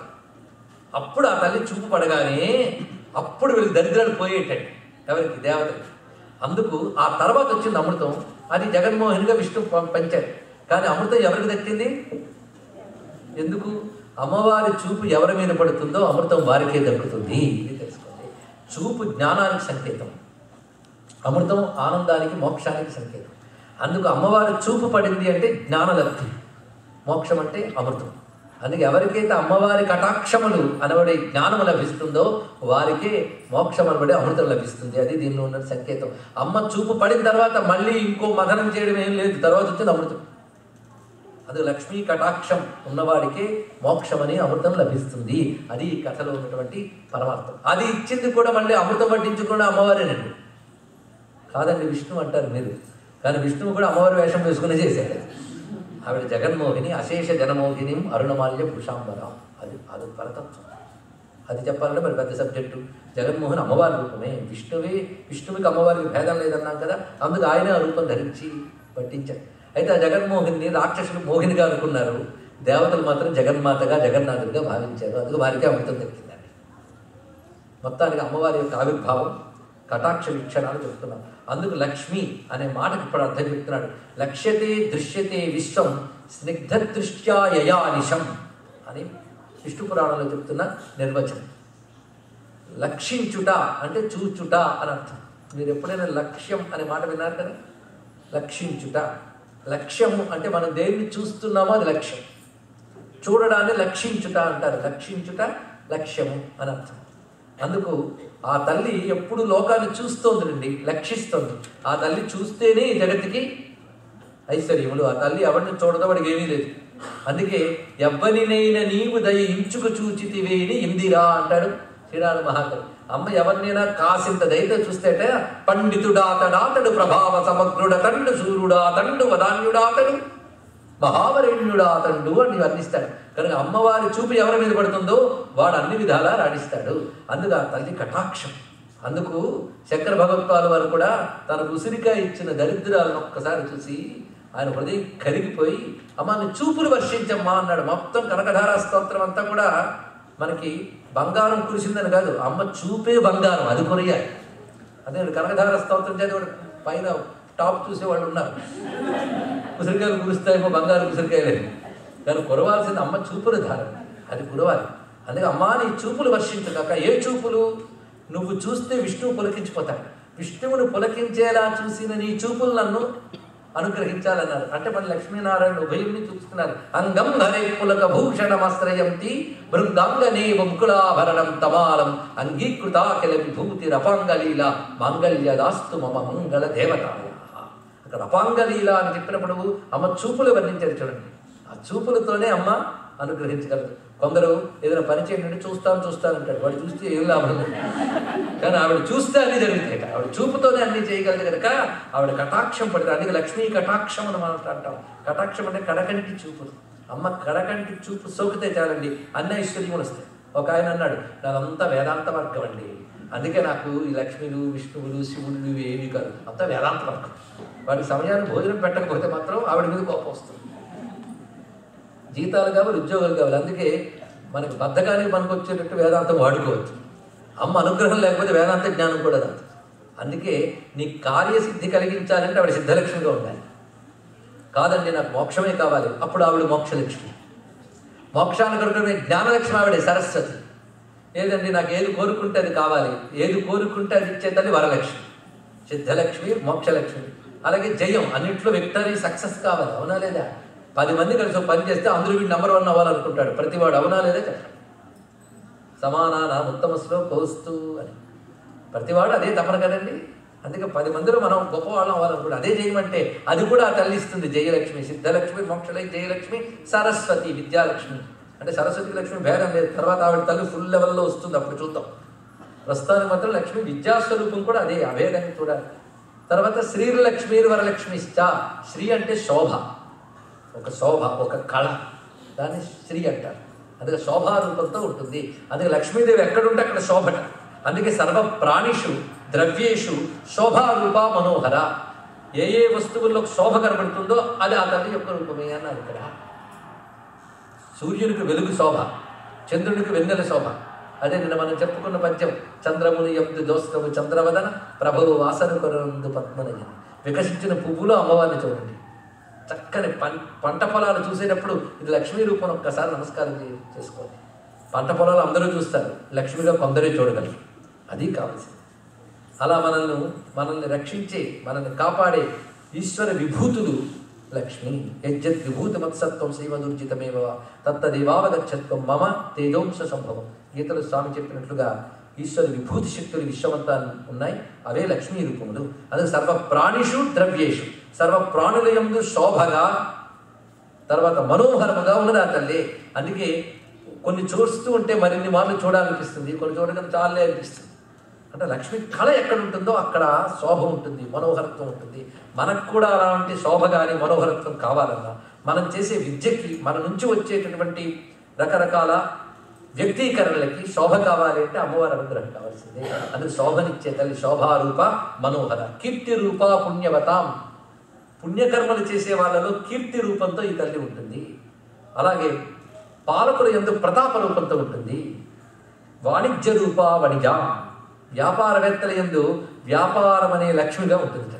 వాళ్ళకి అది ఉంటేనే వాళ్ళు సాధించగలరు. కనుక ఎవరి లక్షణ శక్తి వారికి లక్ష్మి. అంతే కదండి. ఒక సంగీత విద్వాంసుడు ఉన్నాడంటే వాడికి చక్కగా పాడగలిగే లక్షణం ఉంది. అది లక్షణం, లక్షణ శక్తే లక్ష్మి. అది లక్ష్యతే మియ్యతే ఇక లక్ష్మి అని మరొక అర్థం వచ్చుండే అద్భుతమైన మాట. అంటే చూస్తోంది, కొలుస్తోంది. మియ్యతే అంటే కొలుచుట అని అర్థం. లక్ష్యతే మియ్యతే, చూస్తుందిట, కొలుస్తుందిట. అంటే చూడడం, కొలవడం అంటే అర్థం ఏంటంటే, చూడడం అంటే ఊరికి కళ్ళు తిరిగి చూడటం కాదండి, ప్రపంచాన్ని గమనించడం. ఇది చూడటం అంటే అర్థం. ప్రపంచాన్ని గమనిస్తోందా తల్లి. ఎవడు ఎప్పుడు ఏమిటి ఎక్కడ ఎలా చేస్తున్నాడో తెలుసుకుంటూ ఎవడికి ఎప్పుడు ఎక్కడ ఏమిటి ఎలా ఇవ్వాలో తెలిసింది ఆ తల్లికి. అంతేగాని మనకేం తెలుసు? ఎవరికి ఎప్పుడు ఎక్కడ ఏమిటి ఎలా ఇవ్వాలో ఆ తల్లికి తెలుసు. అందుకే వాడి వాడి కర్మలకు అనుగుణంగా వాడికి ఏమి ఇవ్వాలో కొలిచి ఇస్తుంది. ప్రపంచంలో సంపద అంతా ఆవిడదే, కానీ ఎవరికి ఇవ్వాలో వాడికి కొలిచి ఇస్తుందిట. అంతేనండి. అంతేగాని ఏమమ్మా అన్నీ ఇచ్చి వచ్చు కదా అంటే అన్నీ ఇస్తే మనం తట్టుకోవచ్చు. ఎవడికి ఏది ఇవ్వాలో ఆ తల్లికి తెలుసు. తొందరపడకూడదు. ఆ తల్లికి తెలిసిన మనకు తెలిస్తే చాలు. అందుకే మహానుభావుడు గొప్ప మాట చెప్పాడు, అమ్మా యథాయోగ్యం తథాకురు. ఇదే ప్రార్థన. ఏది యోగ్యం అది చెయ్యి. కానీ ఇలా ప్రార్థించడానికి మన మనసులో ఒప్పుకోదు. మనమే పెద్ద లిస్టు రాసుకుని అది ముందు చెప్తూ ఉంటాం. కానీ తల్లి యథాయోగ్యం తథాకురు ఇది అనాలంటే ఎంత చిత్తపక్వత ఉండాలండి ఆ తల్లి దగ్గర. కానీ మనం ఎలా అడిగినా ఆవిడకి తెలుసు. ఎవడికి ఎప్పుడు ఎంత ఎక్కడ ఇవ్వాలో ఆ తల్లికి తెలుసు. ఆ తల్లికి తెలిసిన మనకు తెలిస్తే మనం శాంతిగా ఉంటాం. తల్లి చక్కగా పిల్లవాడి కోసం చెక్కులాలు చేసింది ఒకసారి. ఆ చెక్కులాలు చేసి పెడుతూ ఉంటే పిల్లవాడు అప్పుడే స్కూల్ నుంచి వచ్చి వాడు చిన్నపిల్లవాడు కనుక అమ్మ అన్నీ పెట్టేయమ్మా అన్నీ పెట్టేయని అడుస్తున్నాడు. వాడికి చూడగానే చక్కగా ఆకర్షణీయంగా కనబడుతున్నాయి. అన్నీ పెట్టేయమ్మంటే అక్కడ కొడుతుందా తల్లి ఏడవకొని. అసలు చేసిందంతా వాడి కోసమే, కానీ అన్నీ పెడుతుందా? పెట్టదు. అన్నీ దాచిపెట్టి ఒక్కటి ఇస్తుంది. వాడు ఎంత ఏడ్చి. ఎందుకంటే వాడికి ఆవిడకి తెలుసు ఎప్పుడు ఎక్కడ ఎలా ఇవ్వాలో అనేది. అంతేకాదు తల్లికి అందరూ సమానమే కానీ అందరినీ సమానంగా చూడదు. అవునా లేదా?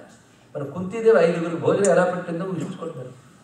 భీముడి భోజనం కానీ ధర్మరాజుకి పెడితే ఆయన అరక్క నానాయాతన పెడతాడు.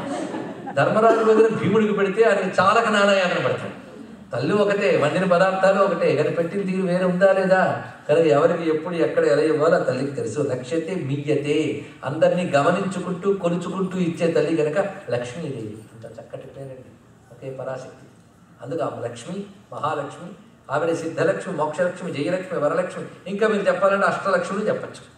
ఇన్ని లక్ష్మీ రూపాలండి. అంటే ఇందులో ఏది అక్కర్లేదు చెప్పండి. కొందరు అంటూ ఉంటారు ఇన్నా అంటే ఇన్నా ఏది అక్కర్లేదు మనకి, అన్నీ కావాలి కనుక అన్ని లక్ష్ములు మనకు కావాల్సిందే. అందుకు ఈ తల్లి అన్నిట్లో ఆయా గొప్పతనం రూపంతో ఉంటుంది. అంతేకాదు పాపాత్మంలో వదిలేస్తుందా? మరి అమ్మంటే అంతటా ఉండాలని ఉంటుంది వాళ్ళ దగ్గర కూడా. పాపినా కలహాంకురా అన్నాడు ఇక్కడ. అది పాపాత్మ ఇళ్లలో కలహ రూపంలో ఉంటూ ఉంటుంది. వాళ్ళ ఇంటికి వెళ్తాడు, ఎందుకో తెలియదు హఠాత్తుగా కలహం పుడుతుంది. చిన్న చిన్న వాటికే. అదేంటంటే ఏదో పాపం చేసుకుని మొదలైంది. కలహం మొదలుపెట్టి దరిద్రానికి హేతు అవుతుందిట. కనుక దరిద్రం అనే వృక్షానికి మొలక కలహం. కలహం వల్ల దరిద్రాలు వస్తాయి. అంత గొప్ప విషయం చెప్పాడు. అంతేగా జ్యేష్ఠాదేవి అని పేరు ఆవిడకి.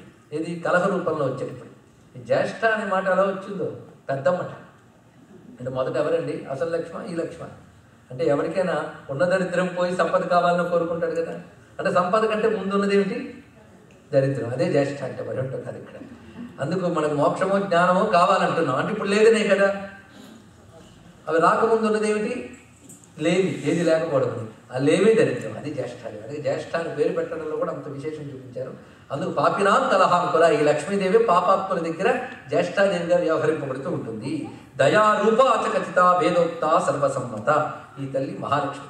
ఈ తల్లి యొక్క వైభవం చెప్పేటప్పుడు హరికిన్ పట్టపురాని పుణ్యముల ప్రో వర్ధప్పు పెన్నిక్క చందురుతో బుట్టు భారతీ గిరిసుతలతో నాడు పూబోడి తామరలందుండెడు ముద్దరాలు జగముల్ మన్నించు ఇల్లాలు భాసురతులు లేములు బాపు తల్లి సిరి ఇచ్చున్ సర్వ సౌభాగ్యములు అంటారు పోతన గారు ఈ తల్లిని. అటువంటి ఆ జగదంబ మనకు లేములు అంటే దరిద్రములు పోగొట్టుగాక. నమస్కారం చేసుకుందాం. ఈ లక్ష్మి అన్ని రూపములతో మనం అనుగ్రహించుగాక. అటువంటి మహాలక్ష్మి స్వరూపాన్ని ఇక్కడ వర్ణించుపారు.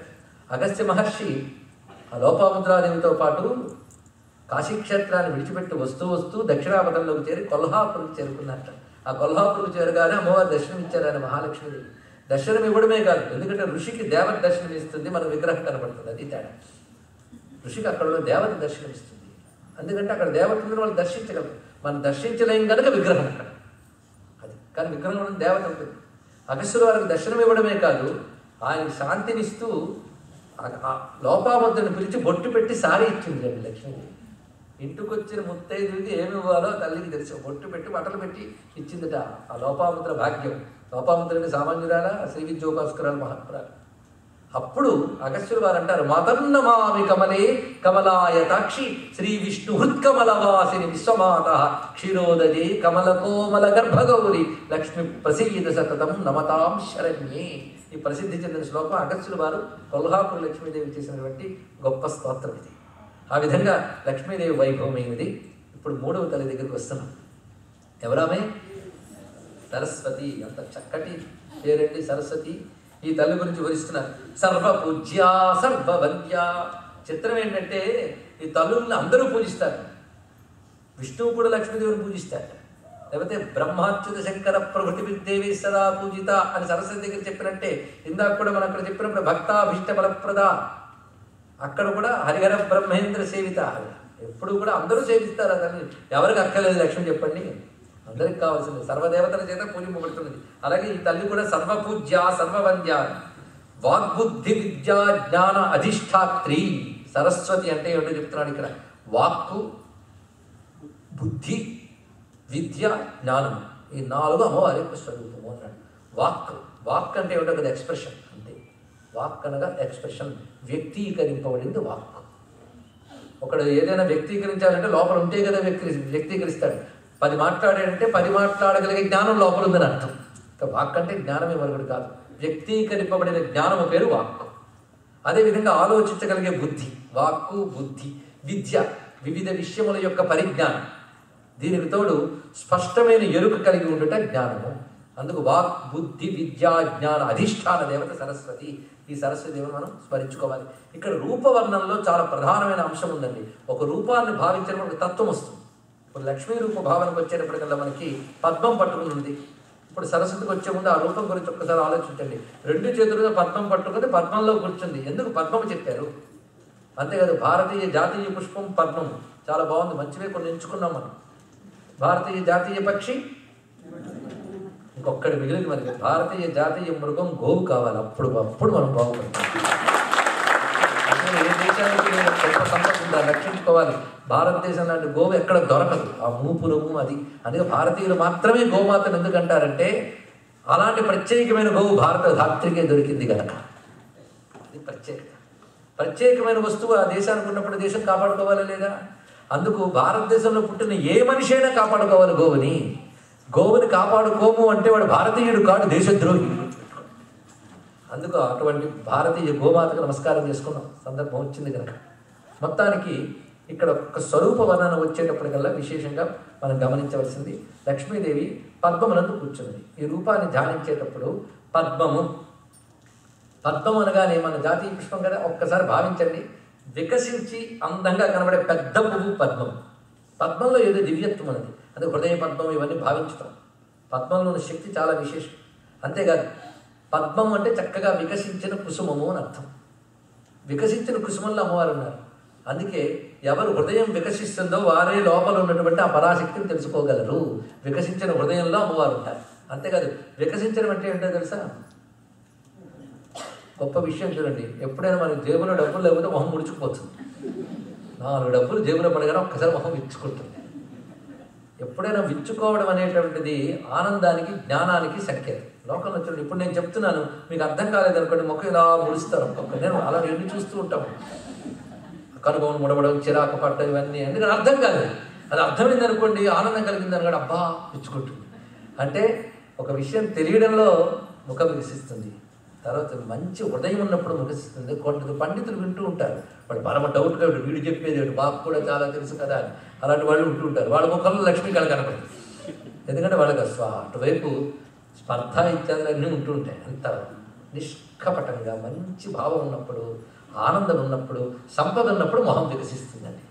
అందుకు ఆ పద్మంలో వికసించే గుణం అది. ఇక్కడ జ్ఞానము, ఆనందము, సంపద ఇవి వికసిత గుణములు అంటే. అది అమ్మవారు అన్ని పద్మములతో ఉన్నారంటే అర్థం ఏంటి? ఆ జ్ఞానము, ఆనందము, సంపద అన్ని రాశీభూతమై ఉన్నది. అది పద్మ అని పేరు. అంతేకాదు పద్మశబ్దానికి అర్థం పద్దులు గతవు అనే ధాతువు ప్రకారంగా గమన శక్తి అని అర్థం. వ్యాపక శక్తి, గమన శక్తి. సూర్యుడు తేజస్వరూపుడు. ఆ తేజస్సు ఆయన దగ్గర దాగిపోలే, అది వ్యాపించుతుంది, గమనం చేస్తుంది, ఎంత దూరమైనా వెళ్ళి వ్యాపిస్తున్నది. అదే సూర్య కాంతికే పద్మిని అని పేరు. అదే పద్మిని భర్త సూర్యుడు అని చెప్పడంలో అర్థం అది. పద్మిని అంటే గమనం చేసే శక్తి స్వరూపము. అందుకే ఆయన కాంతి పద్మిని అయితే, ఆయన నారాయణుడైతే లక్ష్మీనారాయణుడు మనకు సూర్యస్వరూపులని దర్శించుకోండి. ఇక్కడ మొత్తానికి తేజస్వరూపుడిగా ఆవిడ అంతటా వ్యాపించినది కనుక పద్మ అనే పేరు వచ్చినది. అదేవిధంగా వికసిత లక్షణం కలిగినది. అది రూపం అన్నప్పుడు మనం తెలుసుకోవాల్సిన భావం. ఇప్పుడు సరస్వతి దగ్గరికి వచ్చాం కదా, ఆవిడ కూడా సర్వ విద్యాస్వరూపాయ సాచదేవి సరస్వతి. ఆవిడ విద్యాస్వరూపిణి. ఆ తల్లి అనుగ్రహం వల్ల మేధస్సు, ప్రతిభ, స్మృతి ఇవి కలుగుతాయి. ఇప్పుడు సరస్వతి విభూతులు చూడండి ఎన్ని రకాలుగా ఉన్నాయో. ఎందుకంటే బుద్ధిశక్తిని అంటాం కానీ ఎన్ని రకాలుగా ఉండాలో చూడండి. బుద్ధిశక్తికి ఉండవలసింది ఒక విషయాన్ని చక్కగా అర్థం చేసుకోవడం. ఈ అర్థం చేసుకోవడానికి బోధ అంటారు. బోధ అంటే ఒక విషయాన్ని చక్కగా అవగాహన చేసుకోవడం, అది బోధ అని అంటారు. రెండవది ఆ చేసినది గుర్తుంచుకోవాలండి, దానికే ధారణ.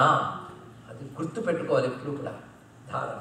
పైగా మనకు రెండు ఉన్నాయి కానీ సరైన సమయంలో గుర్తు రావాలి, సరైన సమయంలో గుర్తు రావాలి. దాని పేరు స్మరణ, స్ఫురణ. స్ఫురణ అది గుర్తు పెట్టుకోవాలి, స్ఫురణగా రావాలంటే. అందుకే ఎప్పుడు గుర్తుంచుకోవడం, తిరిగి స్ఫురింపజేసుకోవడం. అంత కష్టపడి పగలు రాత్రి చదివి తీర పరీక్ష దగ్గర వచ్చేప్పటికి ఏం గుర్తు రాలేదు, ఏం లాభం? అది స్ఫురణ రావాలి. దాని తర్వాత ఒక విషయాన్ని తాను చక్కగా మళ్ళీ ఇంకొకరికి చెప్పగలిగేటటువంటి ఒక నవనవోన్మేషశాలిని, అంటే ఒక నవ్యమైన పద్ధతిలో చెప్పగలిగే శక్తి, దాని పేరు ప్రతిభ. ఎలాంటి విషయాన్నైనా చక్కగా అర్థం చేసుకోగలిగి తెలివితేటలు, దాని పేరు మేధస్సు. ఎన్ని ఉన్నాయో చూడండి. విద్యకున్న ఇన్ని రకాల శక్తులు సరస్వతీదేవి రూపంలో కనబడుతున్నాయి. ఇప్పుడు సరస్వతి రూపాన్ని ఒక్కసారి భావిస్తే ఆవిడ వీణ పట్టుకుని ఉంటుందిట. ఆ రూపాన్ని కూడా జానిద్దాం, తెల్లని కమలంలో ఉంటుంది ఆవిడ. ఇంకా లక్ష్మీదేవి అయితే బంగారు రంగు, ఎందుకంటే సూర్యకాంతి వర్ణము, ఐశ్వర్యముల వర్ణము బంగారు రంగులో ఉన్నది. ఈ తల్లి ఎలా ఉన్నది? తెల్లని కాంతులు, సర్వశుక్లా సరస్వతి అని మనం అంటున్నాం. తెల్లగా ఉంటుంది. ఎంత తెలుపు అంటే మా పోతన గారిని అడిగి చెప్తారు. శారద నీరదెందు ఘనసార పటీర మరాళ మల్లికా హార తుషార ఫేన రజితాచలకాశ ఫణీష కుంద మందార సుధాపయోధి శతావర సామర వాహిని శుభాకార తలుపు నిన్నుమది కానగ భాగ్యము కలుగు భారతి అని అంటారు. ఇక్కడ ఆ తెల్లదనాన్ని వెన్నెలతో, కుసుమాలతో చాలా చాలా చక్కగా పోల్చారు. హిమచందన కుందేందు సమప్రభ, హిమచందన కుందేందు సమప్రభ అని అంటుంది ఇక్కడ ఈ దేవి భాగవతం. అమ్మవారి వర్ణం ఎలా ఉన్నదంటే హిమచందన కుందేందు కుముదాంభోజ సన్నిభ. హిమ, చందన, కుంద, ఇందు, కుముద, అంభోజ ఇన్ని వర్ణించారు చూడండి. హిమ అంటే మంచు, మంచులా తెల్లగా ఉంది. చందనంలా తెల్లగా ఉన్నది, మల్లెపువ్వులా తెల్లగా ఉన్నది, వెన్నెల్లా తెల్లగా ఉన్నది. ఇవి వర్ణిస్తున్నాడు. అసలే చెప్తూ ఉంటే నిద్ర వస్తుంటే ఒక్క తెల్లదనం కోసం పని చెప్పడం ఏంటంటే అది ఇక్కడ తెలుసుకోవాలి. ఎందుకు ఇన్ని తెలుపులు చెప్పారంటే టోటల్గా అమ్మవారి తెలుపు కోసం ఇన్ని తెలుపులు చెప్పారు. కానీ హిమం అంటే చల్లగా ఉన్నది కనుక హిమం అన్నారు. ఆవిడ తెల్లదనంలో చల్లదనం ఉందండి, అది హిమంతో పోల్చారు. పైగా చందనం, చందనము అంటే ఆహ్లాదకరము. ఆహ్లాదే అనే ధాతువు చందనం వచ్చింది. చందనం పూసుకుంటే ఎంత ఆహ్లాదం ఉంటుందండి. అందుకే అమ్మవారు ఆహ్లాదకరంగా ఉన్నారని చెప్పడం కోసం చందనం. తర్వాత మల్లెలా ఉన్నారు అన్నారు. మల్లె మనకి సుగంధానికి సంకేతం, అందుకే సుగంధబంధురమైనటువంటిది. ఈ సుగంధం దేనికి సంకేతమో తెలుసా? ఒక పువ్వు వికసించితే వాసన వ్యాపిస్తుంది. అదేవిధంగా కీర్తి విద్య వల్ల వచ్చే కీర్తి అక్కడ సుగంధంగా చెప్పబడుతున్నది. అందుకు అక్కడ కుంద. ఇక వెన్నెల, వెన్నెల ఎందుకు పోల్చారు? లైట్, కాంతి. అంటే ఒక్క తెలుపు అయినా ఎందుకు రకరకాల పదార్థాలు వాడారు ఇక్కడ తెలుసుకోండి. చల్లగా ఉన్న తెలుపు కనుక హిమం అన్నారు, ఆహ్లాదకరంగా ఉంది కనుక చందనం అన్నారు, అది సురభిలంగా ఉంది కనుక మల్లెతో పోల్చారు, కాంతిమయంగా ఉంది కనుక వెన్నెలతో పోల్చారు. ఇంకా పద్మంతో పోలుస్తున్నాడు, తెల్ల పద్మంతో. అంటే అంత సంపూర్ణంగా వికసించి, బ్లౌజోమ్ అంటాం కదా, చక్కగా వికసించి సంపూర్ణంగా వికసితంగా ఉన్నది అని చెప్పడం కోసం వాటితో పోల్చారు. ఒక్కొక్కటి ఒక్కొక్క లక్షణంతో పోల్చడం జరుగుతుంది. అంటే అంత తెల్లని తల్లి. ఈ భావమే శారద నీరదెందు ఘనసార పటీర అన్నప్పుడు పోతన గారు కూడా అందించిన భావం. ఇలాంటి తల్లి యొక్క స్వరూపాన్ని మనం మహాభారతంలో సరస్వతి గీతలను ఒక అద్భుతమైనటువంటి విషయం వస్తుంది. అక్కడ తార్క్ష్యుడు అనేటువంటి ఒక మహాత్ముడు అమ్మవారిని సాక్షాత్కరింపజేసుకుంటాడు. అక్కడ తల్లి ఎలా దర్శనమిస్తుందంటే యజ్ఞమునందు దర్శనమిచ్చి యజ్ఞములకు ఫలమిచ్చేదాన్ని నేను అంటే. ఎందుకంటే యజ్ఞం చేయాలి అంటే యజ్ఞ సంబంధమైన మంత్రము, దేవత, ద్రవ్యము, జ్ఞానం ఉండద్దు. ఆ యజ్ఞ ఫలాన్ని ఇచ్చేది నేను అని చెప్తోంది. అందుకే ఆ తల్లి గురించి వేదం, ఋగ్వేదం మొదలుకున్న అనేక వేదాల్లో దేవీ సూక్తములు ఉన్నాయి, సరస్వతి సూక్తములు. ప్రణో దేవి సరస్వతి వాజేభిర్వాజినీవతి ధీనావమిత్రియవత్. ఆ తల్లి వాజేభిర్వాజినీవతి. ఇక్కడ మాట చెప్పేటప్పుడు ఈ సరస్వతి మాకు అన్నములు ఇచ్చుగాక అన్నాడండి. అన్నములు ఇవిడి దగ్గర సమృద్ధిగా ఉన్నాయి, అన్నములు ఇచ్చుగాక. ఎందుకంటే విద్య వల్లే కదా ఐశ్వర్యం గారు అన్నం కానీ, అందుకు అవి ఇచ్చుగాక అని చెప్తూ ధీనాం అవిత్రి అన్నాడు. ఇక్కడ ధీనాం అవిత్రి అంటే బుద్ధులను కాపాడే తల్లి, బుద్ధులను కాపాడే తల్లి. అసలు సరస్వతి గురించి మన వాళ్ళు ఎంత అద్భుతమైన భావన చేశారంటే అది కొద్దిసేపు ఉపన్యాసం సరిపోదండి. చాలా రమ్యమైనటువంటి భావన సరస్వతీదేవి గురించి చాలా చాలా విశేషంగా మనకి శాస్త్రములతో చెప్పబడుతున్నాయి. అసలు ఈ రోజు మన సరస్వతీదేవి భావన చేయడమే ధన్యత. ఆవిడ కాంతి తెల్లగా ఉంది, ఎలాంటి తెలుపు అంటే స్పష్టంగా స్వచ్ఛంగా ఉంది ఆ తెలుపు. పైగా ఆవిడ కూడా కమలంలో కూర్చున్నారు, తెల్లని కమలం. ఇక్కడ కూడా ఈ తల్లి కూడా శుద్ధ సత్వ స్వరూపిణి. ఇక్కడ మీరు భావన చేయండి ఎంత చక్కగా ఉన్నదో. అమ్మ విద్యాస్వరూపం కదా, విద్యకు ఉండవలసిన లక్షణం చూడండి. తెల్లగా ఉన్నది అంటే విద్య ఎప్పుడూ కూడా స్వచ్ఛముగా స్పష్టముగా ఉండాలి, అంతే కదా. ఇటువంటి కన్ఫ్యూజన్ వగేరా లేకుండా స్పష్టంగా ఉండాలి, స్వచ్ఛంగా ఉండాలి. అలాగే మనకు కూడా చాలా చక్కగా అర్థం అవుతుంది. క్లారిటీ అండ్ ప్యూరిటీ అని అంటాం, అది విద్యకు ఉండవలసిన లక్షణం. ఆ క్లారిటీ అండ్ ప్యూరిటీ దానిని చూపిస్తూ ఆ తెల్లని రంగు ఉన్నది. ఇక 4 చేతులు ఆ తల్లికి. సాధారణంగా దేవతలకు 4 చేతులు చూపిస్తూ ఉంటారు. ఎందుకంటే దేవతలకు 4 చేతులు, ఎవరికైనా 4 చేతులు ఉంటాయా అంటారు కొంతమంది. ఎవరికి ఉండవు, వాళ్ళకే ఉంటాయి కనుక వాళ్ళ దేవతలు అన్నారు. అది తెలుసుకుంటే చాలు, వాళ్ళకే ఉంటాయి. 4 దేనికి సంకేతం అంటే వ్యాపకత్వానికి సంకేతం. అంతటా వ్యాపించి ఉన్న శక్తిని మనం ఆరాధన చేస్తున్నాం. అది 4 చేతులు. ఈ 4 చేతులతో అమ్మవారు పట్టుకున్నటువంటి ఒక్కసారి భావన చేస్తే, ఒక చేతితో అక్షమాల, ఇంకో చేతితో పుస్తకం, ఇంకా 2 చేతులతో వీణ పట్టుకున్నారు. క్షోణితలంబు నన్ను దురుసోకగ మృక్యును తింతు సైకత శ్రోణికి చెంచరీక చయ సుందర వేణికి రక్షితామర శ్రేణికి తోయజాత భవ చిత్తవశీకరణైక వాణికి వాణికి అక్షరామశుక వారిజ పుస్తక రమ్యపాణికి అని పోతన గారు చెప్పినట్లు ఆ తెల్లని కాంతితో ఉన్న తల్లి అక్షరామశుక వారిజ పుస్తక రమ్యపాణికి. ఈ విధంగా ఉన్నది. ముంజేతి దగ్గర చిలక ఉందిటండి. చిలక దేనికి అంటే కాళిదాస్ మహాకవి చెప్తాడు, చిలక చమత్కారపు పలుకులకి సంకేతం. అలా ఉన్నది చిలక ముంజేతి దగ్గర. అక్కడ అక్షమాల పట్టుకుంది. ఇప్పుడు ఆ రూపం అన్న ఒక్కసారి భావన చేయండి. ఎందుకంటే ఎవరైనా మీ విగ్రహం ఎందుకు అలా ఉంది అని అడిగితే మీరు చెప్పండి. ఆ చేతిలో అమ్మ అక్షమాల పట్టుకుంది. అక్షమాల అంటే ఆ నుండి క్ష వరకు ఉన్న అక్షరాలే అక్షమాల. ఎందుకంటే ఎంత జ్ఞానం చేసుకున్నా 50 అక్షరాల నుంచే కదా. ప్రతి అక్షరం మంత్రస్వరూపమే, అమంత్రం అక్షరం నాస్తి. కనుక అక్షరాల మాల అక్షమాలగా పట్టుకుంది. ఇంకో చేత్తో పుస్తకం పట్టుకుందిట. పుస్తకం అనేది ఒక సబ్జెక్ట్ కాదు, ఒక పవర్. గ్రంథం అని దాని పేరు. గ్రంథం అంటే గ్రథనము చేయబడినది గ్రంథము. గ్రథనం అంటే సమకూర్చుట. ఒక జ్ఞానాన్ని మనం హఠాత్తుగా ఎక్కడో ప్రారంభించి ఎక్కడికో చెప్తే వాడికి అర్థం కాదు. ఒక గ్రంథాన్ని అంటే ఒక జ్ఞానాన్ని మనం ఇచ్చేటప్పుడు దానికి ఇంట్రడక్షన్, ఒక ఎక్స్ప్లెనేషన్, ఒక కన్క్లూజన్ ఇస్తే ఒక ఆర్డర్లీగా ప్రజెంట్ చేయడం అవుతుంది జ్ఞానాన్ని. ఒక ఆర్డర్లీగా జ్ఞానాన్ని ఇవ్వడమే సమకూర్చుట, గ్రథనము చేయుట, అది గ్రంథము. అంటే ఒక జ్ఞానాన్ని క్రమ పద్ధతిలో తెలుసుకునేటటువంటి శక్తి ఏదైతే ఉన్నదో దాని గ్రంథం అంటారు. ఆ శక్తి పుస్తక రూపంలో అంటే సర్వశాస్త్రములకు సంకేతము, సర్వశాస్త్రములకు సంకేతం పుస్తకము, సర్వ అక్షర శక్తులు పట్టుకున్నది అక్షమాల. ఇది కాక వీణ. ఈ వీణ చూడాలి. ఎందుకంటే సృష్టిలో శబ్దం ఒకటి ఉన్నది. ఈ శబ్దం వల్లనే జ్ఞానం వస్తుంది, అంతే కదండి.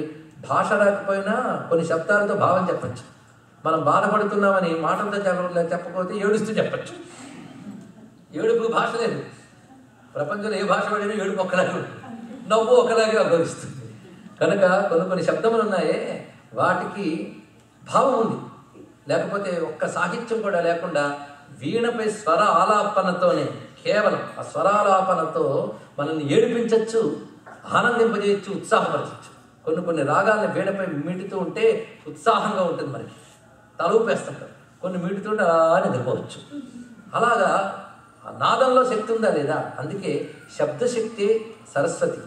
ఈ శబ్దశక్తి 2 రూపాలతో ఉంటుంది, నాదాత్మకం, పదాత్మకం.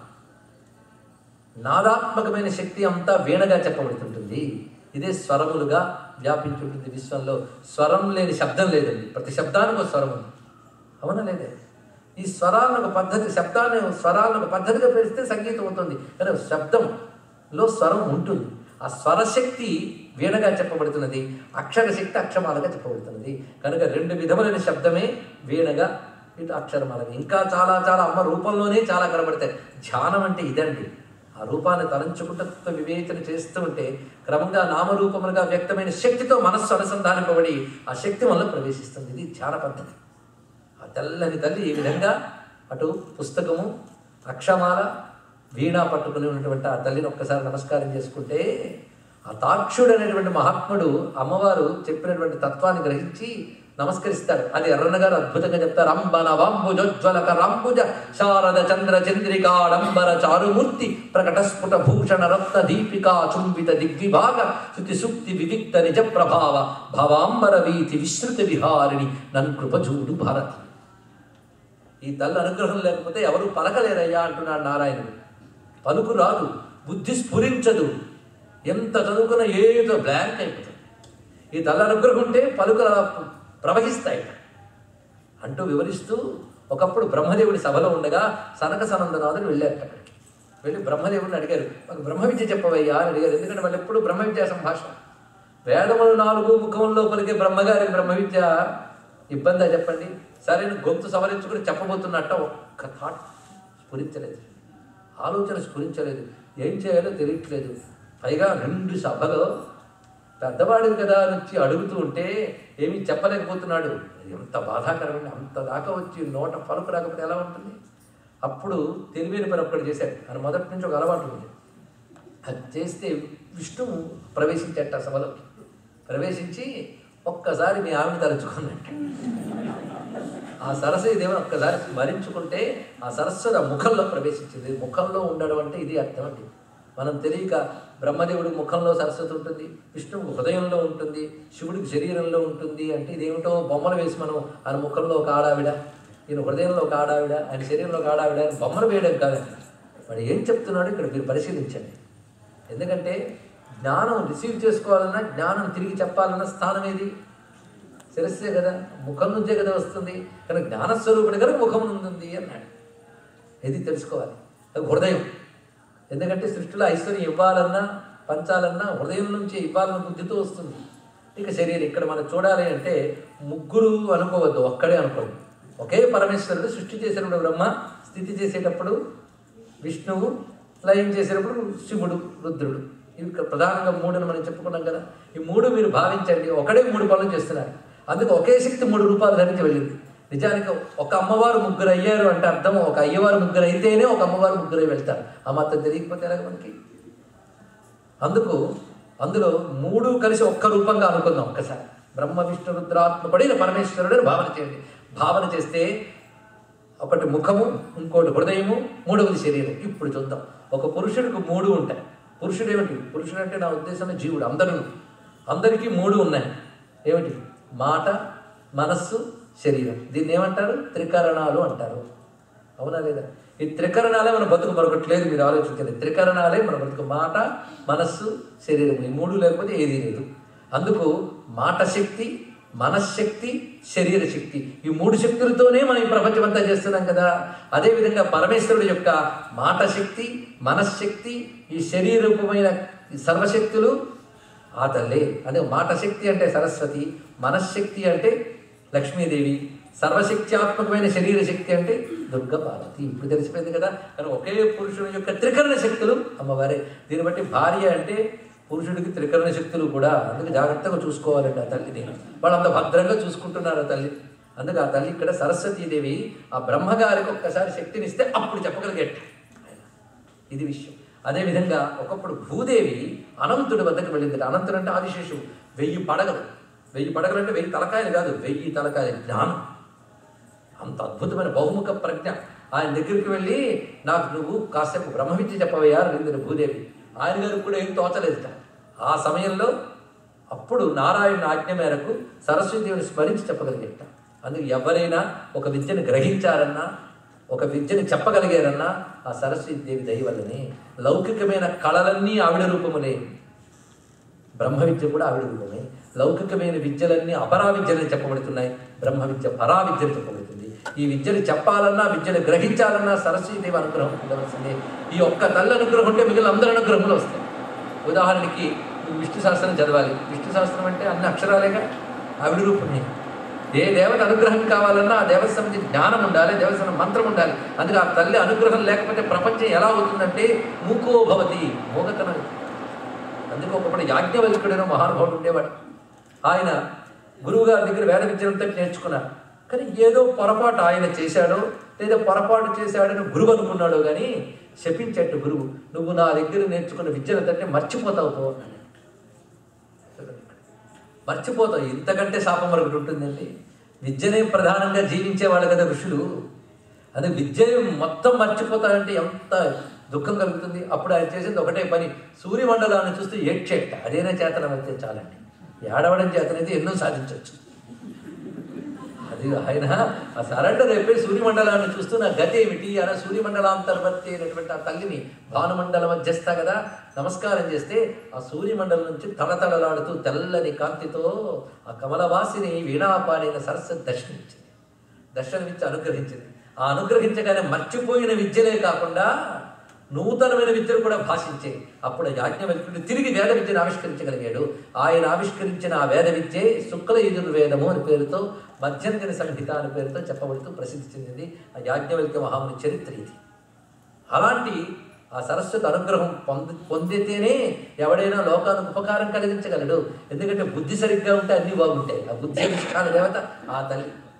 ఆ కారణం చేతనే వ్యాసదేవుడు కృష్ణుని ఆజ్ఞని స్వీకరించి రానున్న కలియుగానికి అనంత వేదరాశిని నేను క్లుప్తీకరించి 4 వేదములుగా అందించాలన్నా, పురాణ విద్యను 18 సంఖ్యత ఇవ్వాలన్నా, అదేవిధంగా బ్రహ్మసూత్ర భాగవతాది గ్రంథాలు రచించాలన్నా ఆ సరస్వతి దయలేకపోతే చెయ్యలేనని భావన చేసి గోదావరి తీరంలో అది సాధన చేస్తూ ఉంటే ఆ సరస్వతి దేవి దర్శనమిచ్చింది. అప్పుడు ఆ తల్లి అనుగ్రహం చేతనే గ్రంథకర్తృత్వ శక్తి వచ్చింది. అయితే ఋషులు గొప్పతనం ఏంటంటే వాళ్ళు ఎక్కడ తపస్సు చేస్తారో ఆ తపస్సు శక్తి అక్కడ కాన్సన్ట్రేట్ అవుతుందండి. ఇది తెలుసుకోండి. వాళ్ళ తపశ్శక్తి కాన్సన్ట్రేట్ అవుతుంది. అక్కడ అనుగ్రహించడానికి అమ్మవారు వస్తారు కనుక ఆవిడ శక్తి అక్కడ ఉంటుంది. ఈ రెండూ కలిసిపోతే క్షేత్రమే. అందుకు నువ్వు తపస్సు చేసిన చోట నేను వెలసి అనుగ్రహిస్తాను అందుక. అదే నా కోరికమ్మ, నువ్వు జగతిని అనుగ్రహించాలి అని చెప్తే అప్పుడు నువ్వు ఒక సైకతంతో నా మూర్తిని చెయ్యు, అంటే ఇసుకతో నా మూర్తిని చెయ్యు, నా శక్తిని కళల్ని అందులో ప్రవేశింపజేస్తాను అమ్మవారు అన్నది. అప్పుడు వ్యాసదేవుడు ఆ గోదావరి తీరంలో అమ్మవారి మూర్తిని నెలకొల్పాడు. ఆ తల్లి అక్కడ నెలకొని నేటికి అనుగ్రహిస్తున్నది. అదే వ్యాసపురి, వాసరా క్షేత్రం. అది బాసరా అని మనం ఇక్కడ వ్యవహరిస్తున్నాం. అది ఆ తల్లి యొక్క క్షేత్రం. ఆ తల్లి ఎలాంటి రూపంతో ఉన్నదో మళ్ళీ అలాంటి రూపాన్నే ప్రతిష్ఠ చేశారు కాశ్మీరీతు సరస్వతి. ఇప్పటికీ శక్తిపీఠం ఉందండి. ఆలయాలు కూలగొడితే కూలగొట్టొచ్చు కానీ క్షేత్రశక్తిని ఎవరూ నాశనం చెయ్యలేదు. గుర్తుపెట్టుకోండి. మనకు కాశ్మీరం మనది అవునా కాదని మనకు సందేహం, కానీ మన పూర్వ చరిత్ర చెప్తున్నది కాశ్మీరంలో ఎంత సంస్కృతి ఉన్నదో. మన దౌర్భాగ్యం మన చరిత్ర మనకు తెలియదు. అలాంటి కాశ్మీరం దుర్మార్గుల వల్ల ఎంతో అల్లకల్లోల పరిస్థితికి ఏర్పడుతుంది. అక్కడ నిజమైన సరస్వతీ పీఠం ఎప్పుడో నాశనం చేశారు, కానీ క్షేత్రశక్తి ఎప్పుడూ పోదు. ఇది గుర్తుపెట్టుకోండి. కొందరు అంటూ ఉంటారు అంత గొప్ప శివాలయంలో శివలింగం కొట్టేశారండి అని. మరి మళ్ళీ తర్వాత శివాలయం మరో లింగం పెట్టుకుని ఆరాధించారు అంటే శివుడిని ఎవరైనా కొట్టగలరా? ఈ సందేహం వచ్చినప్పుడు సమాధానం తెలుసుకోవాలి. మనం రకరకాల బల్బులు పెట్టుకుంటాం, ఎవడో వచ్చి బల్బు పగలగొట్టాడు, పోయింది ఏంటి? బల్బే. కానీ వాల్డర్లో ఉన్నటువంటి ఎలక్ట్రికల్ పవర్ని ఎప్పుడు పోగొట్టలేడు. ఇక్కడ మరో బల్బు పెట్టుకో. అదేవిధంగా ఎవడో వచ్చి శివలింగం కొట్టేసినంత మాత్రాన జ్యోతిర్లింగం నశించదు, ఎక్కడ ఉంటుంది. మరో బల్బు శివం పెట్టుకున్నా. అలాగని వాళ్ళందరినీ పిలిచి కొట్టమని నేను చెప్పట్లేదు. బల్బులన్నీ కొడుతూ ఉంటూ ఊరుకుంటామా? కాపాడుకోవాలి. అలాగే మనకి సరస్వతి ఆలయం ఇప్పుడు ఉందో లేదో తెలియదు, కానీ సరస్వతి పీఠ శక్తి మాత్రం ఉన్నది. ఇక్కడైనా మనం తలుచుకున్న కాశ్మీర్ అయితే సరస్వతి. భారతదేశం తలకాయ కాశ్మీరం అండి. సరస్వతి ఎప్పుడు తలకాయలోనే ఉంటుంది. అది కాశ్మీరం కాపాడుకోవాలి. ఆ కాశ్మీరం రక్షింపబడుగాక. భారతదేశం సంపూర్ణంగా సరస్వతి కళలతో భారతీయ ఆర్ష సంస్కృతితో రక్షింపబడుగాక. నమస్కారం చేసుకుందాం. ఎందుకంటే భారతీయ దేవిని పూజించే దేశం భారతదేశం. ఇంతకంటే ఇంకేముండదండి. ఆ తల్లి భారతి భరతాశ్రిత అని శాస్త్రం చెప్తున్నది. భరతుడు అంటే యజ్ఞాగ్ని. ఆ అగ్ని యజ్ఞాగ్ని యొక్క శక్తియే భారతి. అందుకే తల్లి యజ్ఞ సరస్వతి అని. యజ్ఞం దధే సరస్వతి చోదయిత్రీ సూనృతానాం చేతంతి సుమతీనాం. అంత గొప్ప మాట. మంచి మాటల్ని ప్రేరేపిస్తున్నది, మంచి బుద్ధుల్ని నడిపిస్తున్నది. అంత గొప్ప మాట. అందుకు మంచి బుద్ధి మంచి మాట పలికించే ఆ తల్లి యజ్ఞం దధే సరస్వతి. యజ్ఞాన్ని ధరించి ఉన్న తల్లి ఆవిడ యజ్ఞస్వరూపం. అంతేకాదు ఏది కోరుకుంటే అది ఇవ్వగలిగే కామధేనువు. అందుకే ధేను సరస్వతిని రూపం ఉన్నది. దేవీ వాచ మదిరయంతి దేవా తాం విశ్వరూపాపశవో వదంతి సానో మంద్రేషముర్జంతుహాన. ధేనుర్వాక్. ధేనుర్వాక్ ఆ వాగ్దేవి కామధేనువులా మనకి సర్వాభిష్టములు నెరవేర్చుతున్నదని సరస్వతి గురించి ఎన్ని భావాలు చేశాడో మన ఋషులు. అందుకు మహానుభావుడైనటువంటి శంకర భగవత్పాల్ వారు కూడా కాశ్మీరంలో సరస్వతీదేవి అనుగ్రహం పొంది ఆ తర్వాత శృంగగిరికి చేరుకుని ఆ శృంగేరి యందు శారదామూర్తిని ప్రతిష్ఠ చేశారు. ఆ మహానుభావుడు తన తపశ్శక్తితో అవతార భక్తిగా మనకు శారదనిచ్చారు. శారద అంటే సరస్వతి అంటే వాంగ్మయం. ఉపనిషత్ భాష్యం, భగవద్గీత భాష్యం, బ్రహ్మసూత్ర భాష్యం, ఇంకా అనంత సాహిత్యాన్ని ఇచ్చారు శంకర భగవత్పాదుల వారు. వ్యాసుడి తర్వాత మళ్ళీ అంత రచన చేసిన మహానుభావులు ఆదిశంకర భగవత్పాదుల వారు. ఆదిశంకర భగవత్పాదుల వారు పుట్టిన భారతదేశంలో పుట్టడం మన అదృష్టం. ఆయన సంస్కృతిని ఆయన సాహిత్యాన్ని అధ్యయనం చేయగలిగే జన్మ లభించడం మనకు అదృష్టం. అదే కొందరు చెప్తారు, నాకు ఎన్ని జన్మలు ఎత్తినా పరగాలేదు కానీ నా గురువు శంకరాచార్యులే కావాలన్నారు. అందుకు శంకరం శంకరాచార్యం అని సాక్షాత్ శివస్వరూపుడు అయినటువంటి ఆదిశంకర భగవత్పాదుల వారు నేను ఇంత శారదనిచ్చాను. ఇది అధ్యయన శారద అంటే స్టడీ చేస్తే కానీ అర్థం కాదు. ఈ తల్లి అర్థం కావాలి అంటే తల్లిని అనుగ్రహం కావాలి అని ఆ మహానుభావుడు శారదాదేవిని శృంగేరిలో ప్రతిష్ఠ చేశారు. ఆ శృంగగిరిలో ఉన్నటువంటి శారదాదేవి ఈ సరస్వతి, సరస్వతి, శారద, భారతి, బ్రాహ్మి, ప్రజ్ఞ ఇవన్నీ సరస్వతీదేవికి అనేక నామాలు. ఒక్కొక్క నామం సరస్వతీదేవి యొక్క అనేక శక్తిని చెప్తుంది. ఈ తల్లి ప్రధానమైన శక్తిగా మనం భావన చేస్తున్నాం. ఎందుకంటే ఈ తల్లి దయ వల్లే సర్వము నడుస్తున్నది కనుక ఈ తల్లి గురించి చెప్తూ విశేషంగా ఈవిడ విచారకారిణి, గ్రంథకారిణి, ఆలోచించే శక్తి ఈవిడ. ఆలోచించే శక్తి ఈవిడ, గ్రంథరచన చేయగలిగే శక్తి ఈవిడ, సర్వ శాస్త్ర విజ్ఞాన స్వరూపం ఈవిడ, సర్వ కళారూపిణి ఈవిడ అని ఈ తల్లి గురించి వివరించి చెప్తూ తపస్సుల యొక్క తపస్సు ఈ తల్లి యొక్క రూపము, తపస్సుల సిద్ధి ఈ తల్లి రూపము. ఈ తల్లి అనుగ్రహం ఉంటే కానీ తపస్సు సాగత, నియమం సాగతట. అందుకు ఒక జ్ఞాన మార్గం అండి అని అంటూ ఉంటారు కొంతమంది. జ్ఞానం ఎవరు? ఈ తల్లి రూపమే. ఆవిడే బ్రహ్మ విద్య, ఆవిడే లౌకిక విద్యలు, సర్వ విద్యల తల్లి ఈ మహాసరస్వతి అని భావన చేస్తూ ఈ సరస్వతి వైభవం మరికొంత చెప్పుకొని మిగిలిన తల్లి గురించి రేపటి రోజున మళ్ళీ చెప్పుకుందాం. సర్వం శ్రీ జగదంబా చరణారవిందార్పణమస్తు. స్వస్తి. స్వస్తి ప్రజాభ్య పరిపాలయంతా న్యాయేన మార్గేణ మహిషాః గోబ్రాహ్మణేభ్యః శుభమస్తు నిత్యం. లోకాః సమస్తాః సుఖినో భవంతు. కాలే వర్షతు పర్జన్యః పృథివీ సస్యశాలినీ. దేశోऽयं క్షోభరహితో బ్రాహ్మణాः సంతు నిర్భయాः. అపుత్రాः పుత్రిణः సంతు పుత్రిణः సంతు పౌత్రిణः. అధనాः సధనాः సంతు జీవంతు శరదాం శతం. మంగళం కోసలేంద్రాయ మహనీయ గుణాత్మనే చక్రవర్తి తనూజాయ సార్వభౌమాయ మంగళం. సర్వమంగళమాంగళ్యే శివే సర్వార్థసాధికే శరణ్యే త్రయంబకే గౌరీ నారాయణి నమోస్తుతే. శ్రీమద్రమారమణ గోవిందో హరి గోవింద. నమః పార్వతీపదే హర హర మహాదేవ.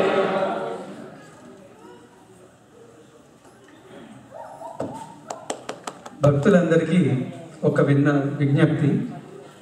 ఇవాళ అక్కడికి వెళ్ళడానికి దారి పూర్తిగా సుగమంగా లేదు కాబట్టి ఇటుపక్క ఉన్న వాళ్ళని లేచి ఇక్కడి నుంచి మొదటి లైన్లో ఒక్కొక్కరు లేచి వారికి నమస్కరించుకుని అక్కడ ప్రసాదం తీసుకుని అటుపక్కగా బయటికి వెళ్ళవలసిందిగా మనవి. ఆ ద్వారం తెరవబడదు, ఇటు నుంచే వెళ్ళాలి బయటికి.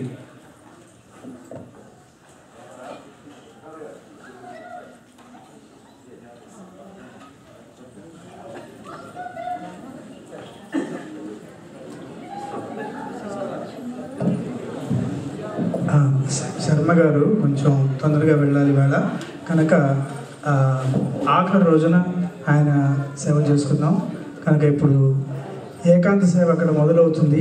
ఏకాంత సేవ చూసుకోవాల్సిన వాళ్ళు గుడిలోకి వెళ్ళాల్సిందిగా ప్రార్థన. తర్వాత రేపు 4 గంటలకి